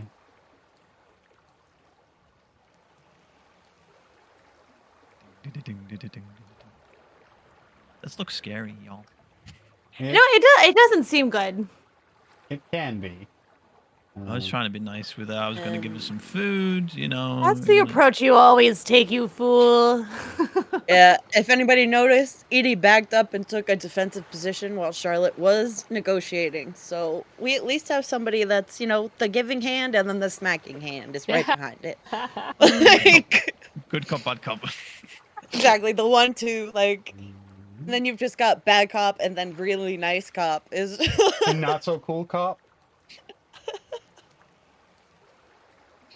Well, low key though, someone must have took those carpenter's tools and just chucked them overboard.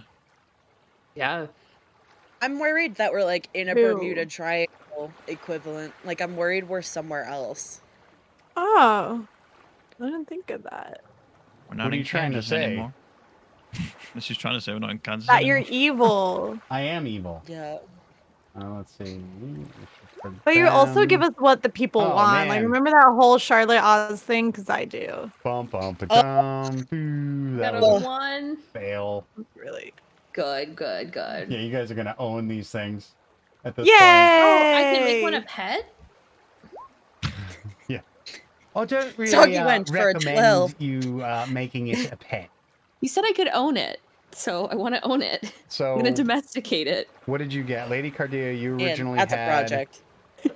14. I won't take the 19. That's good because I'm gonna update your number.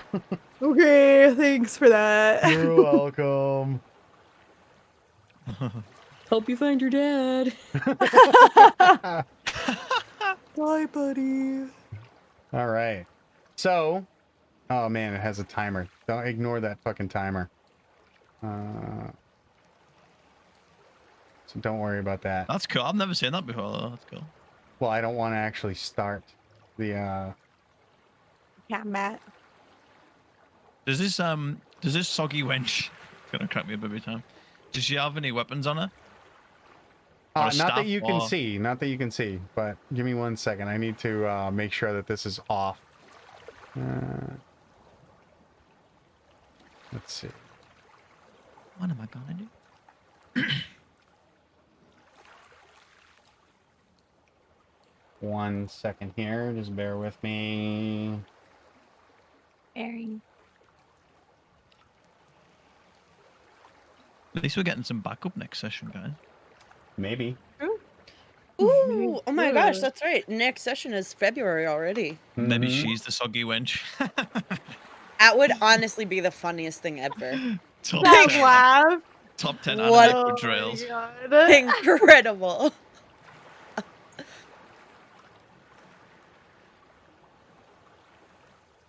You need to be able to shut this off. I will fix it. It's not a problem. We can I'll do it off screen because it'll automatically continue that, and I don't know how to pause it. So yeah. So what we are going to do is this is where we're going to leave it. So I'm just gonna exit out of Roll20 for that, and we will go back to the RP screen. And why am I not seeing someone? Who am I missing? I am missing Edie. Did you No. drop at some point? Nope, she's been there the whole time. That I know of. Ninja's been That's weird today. weird. I lost Sammy for like a really long time. Yeah, that is weird. Let me just add you so that we can do our outro. Make sure, because it's showing that it's right. So Yeah, I see Edie on the stream. Me too. yeah. Okay, there you go. Better now. I see it. So, and I can stop the sounds, the rhythmic sounds of Sirenscape and its ASMR ocean noises. Tingles. And so yeah, this is where we're going to leave it at the start of combat. Next game, we will actually have a guest star in the form of Amy K ASMR. She is, if you haven't seen her stuff, she has her own channel and on YouTube. I don't know if we can get that up there, Sammy, if you want to see if you can give her a shout out. But she will be joining us next week. So yes, make sure you're here for that. And let's see, what do I have? The next thing that I have going on is my my Monday night stream, which is highly chaotic and almost not safe for work. It's getting kind of crazy. But in regards to that stream, I have a contest going called the Hodgening. It's on my Discord, so if you haven't joined the Discord, make sure you do that. And it's for anyone who wants to try and draw what Hodge looks like. And Hodge is an NPC on the Monday night game who was only ever supposed to be just a mouthpiece and a narrator. And basically he's a roadie and pseudo band manager for the group. Well, he kind of became something more because of the group. And while I have never truly described him, they all pictured him in a certain way. So it was put out to the community. All right, here are the few details that I've given for Hodge, which are listed in the contest. You describe, you draw him how you think, you know, whatever way you think best represents Hodge. And then I'll put it out to the community, and you guys can vote. And the winner of it will get one of my mugs, a RPG dice bag filled with dice, and some stickers like this one right here that my wife makes. Let's see if you can see it. Cute. Is it Be on? kinky. Hold on. Is it on the stream though? Is it on the stream? Can you guys see it? There it is. Yes, it is be kinky. Are you feeling too like you want to be kinky? It's actually yellow, but obviously my green screen is like, no, not today. So yeah, my wife makes those. Kayla was feeling kinky when she tried to romance Hodge. Yeah, it's a thing. So if you want to find out more about that game, check it out. It's The Weight of Tears, Monday nights from 7 to 11 p.m. Eastern Standard Time. And let's see. I think that's it for my announcements. I just want to also reach out and say thank you to everyone who showed all of the support and love for the channel. I love you guys. You guys are an amazing community that is growing more and more every day. So I'm like super happy to see that more people get to enjoy, you know, the content that we create, because we love doing it. But before we just say our good nights, I want my esteemed colleagues to give themselves their shout outs. What? You had a sub, I think. I did? Another one? While I was just monologuing? No, like earlier, after break. No. That would be the voice of my wife and partner in crime. What did I get? Is that a sub? We love her. So yes, let's see. King Charles the 25th bestowed 1 month tier 1 sub to Gary Loves Pizza. And Gary, I'm with you. I love pizza as well. And then we see Gary Loves Pizza then gifted out a tier. This is quite amusing, to King Charles the 25th. So I don't know what happened there, but there were dueling subs, and I'm here for it all. And then there was an unalloyed, double X, unalloyed double X, subscribed 27 minutes ago. And I've got some cheers from Lockdown, so thank you very much. And Snowscape resubscribed for another month, for 2 months in a row. And I think that was it before then. And to the rest of you, I wanted to say that I love you. So now let me allow the rest of our cast to give out their own shout outs. And we will start with our dear Edie. Anna, take it away. Hello, I am Ragin. I am a fledgling ASMR streamer, still trying to figure out how to stream what I'm looking to do, so we're just going through some growing pains over there.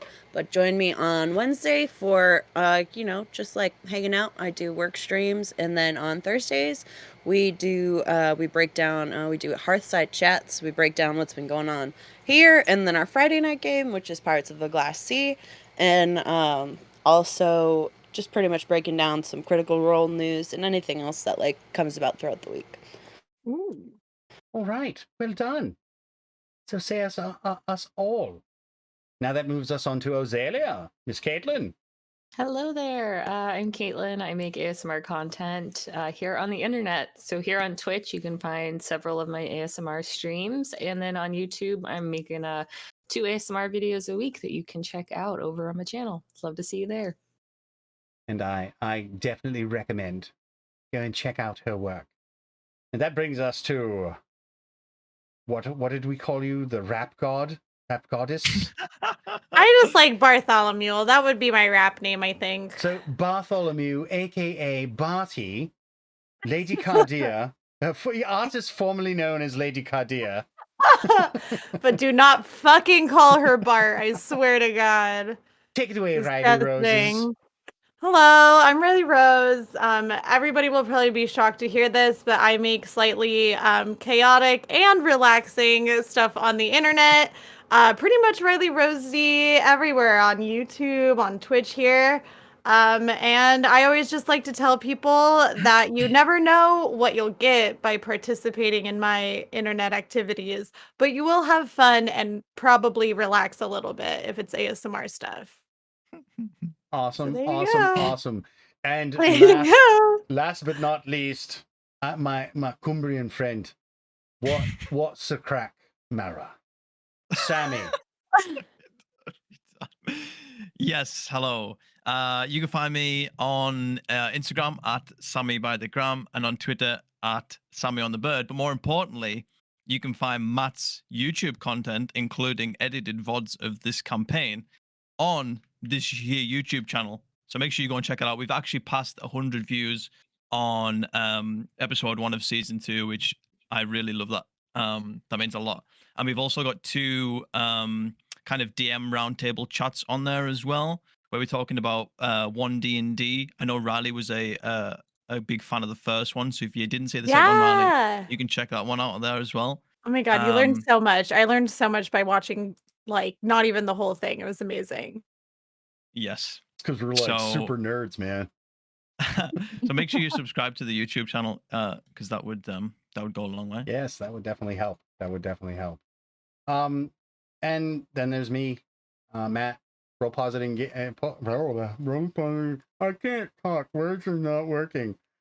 Matt from Roll Positive Gaming, and I just like making all things like D&D content. And I just wanted to shout this out to the community, the TTRPG community.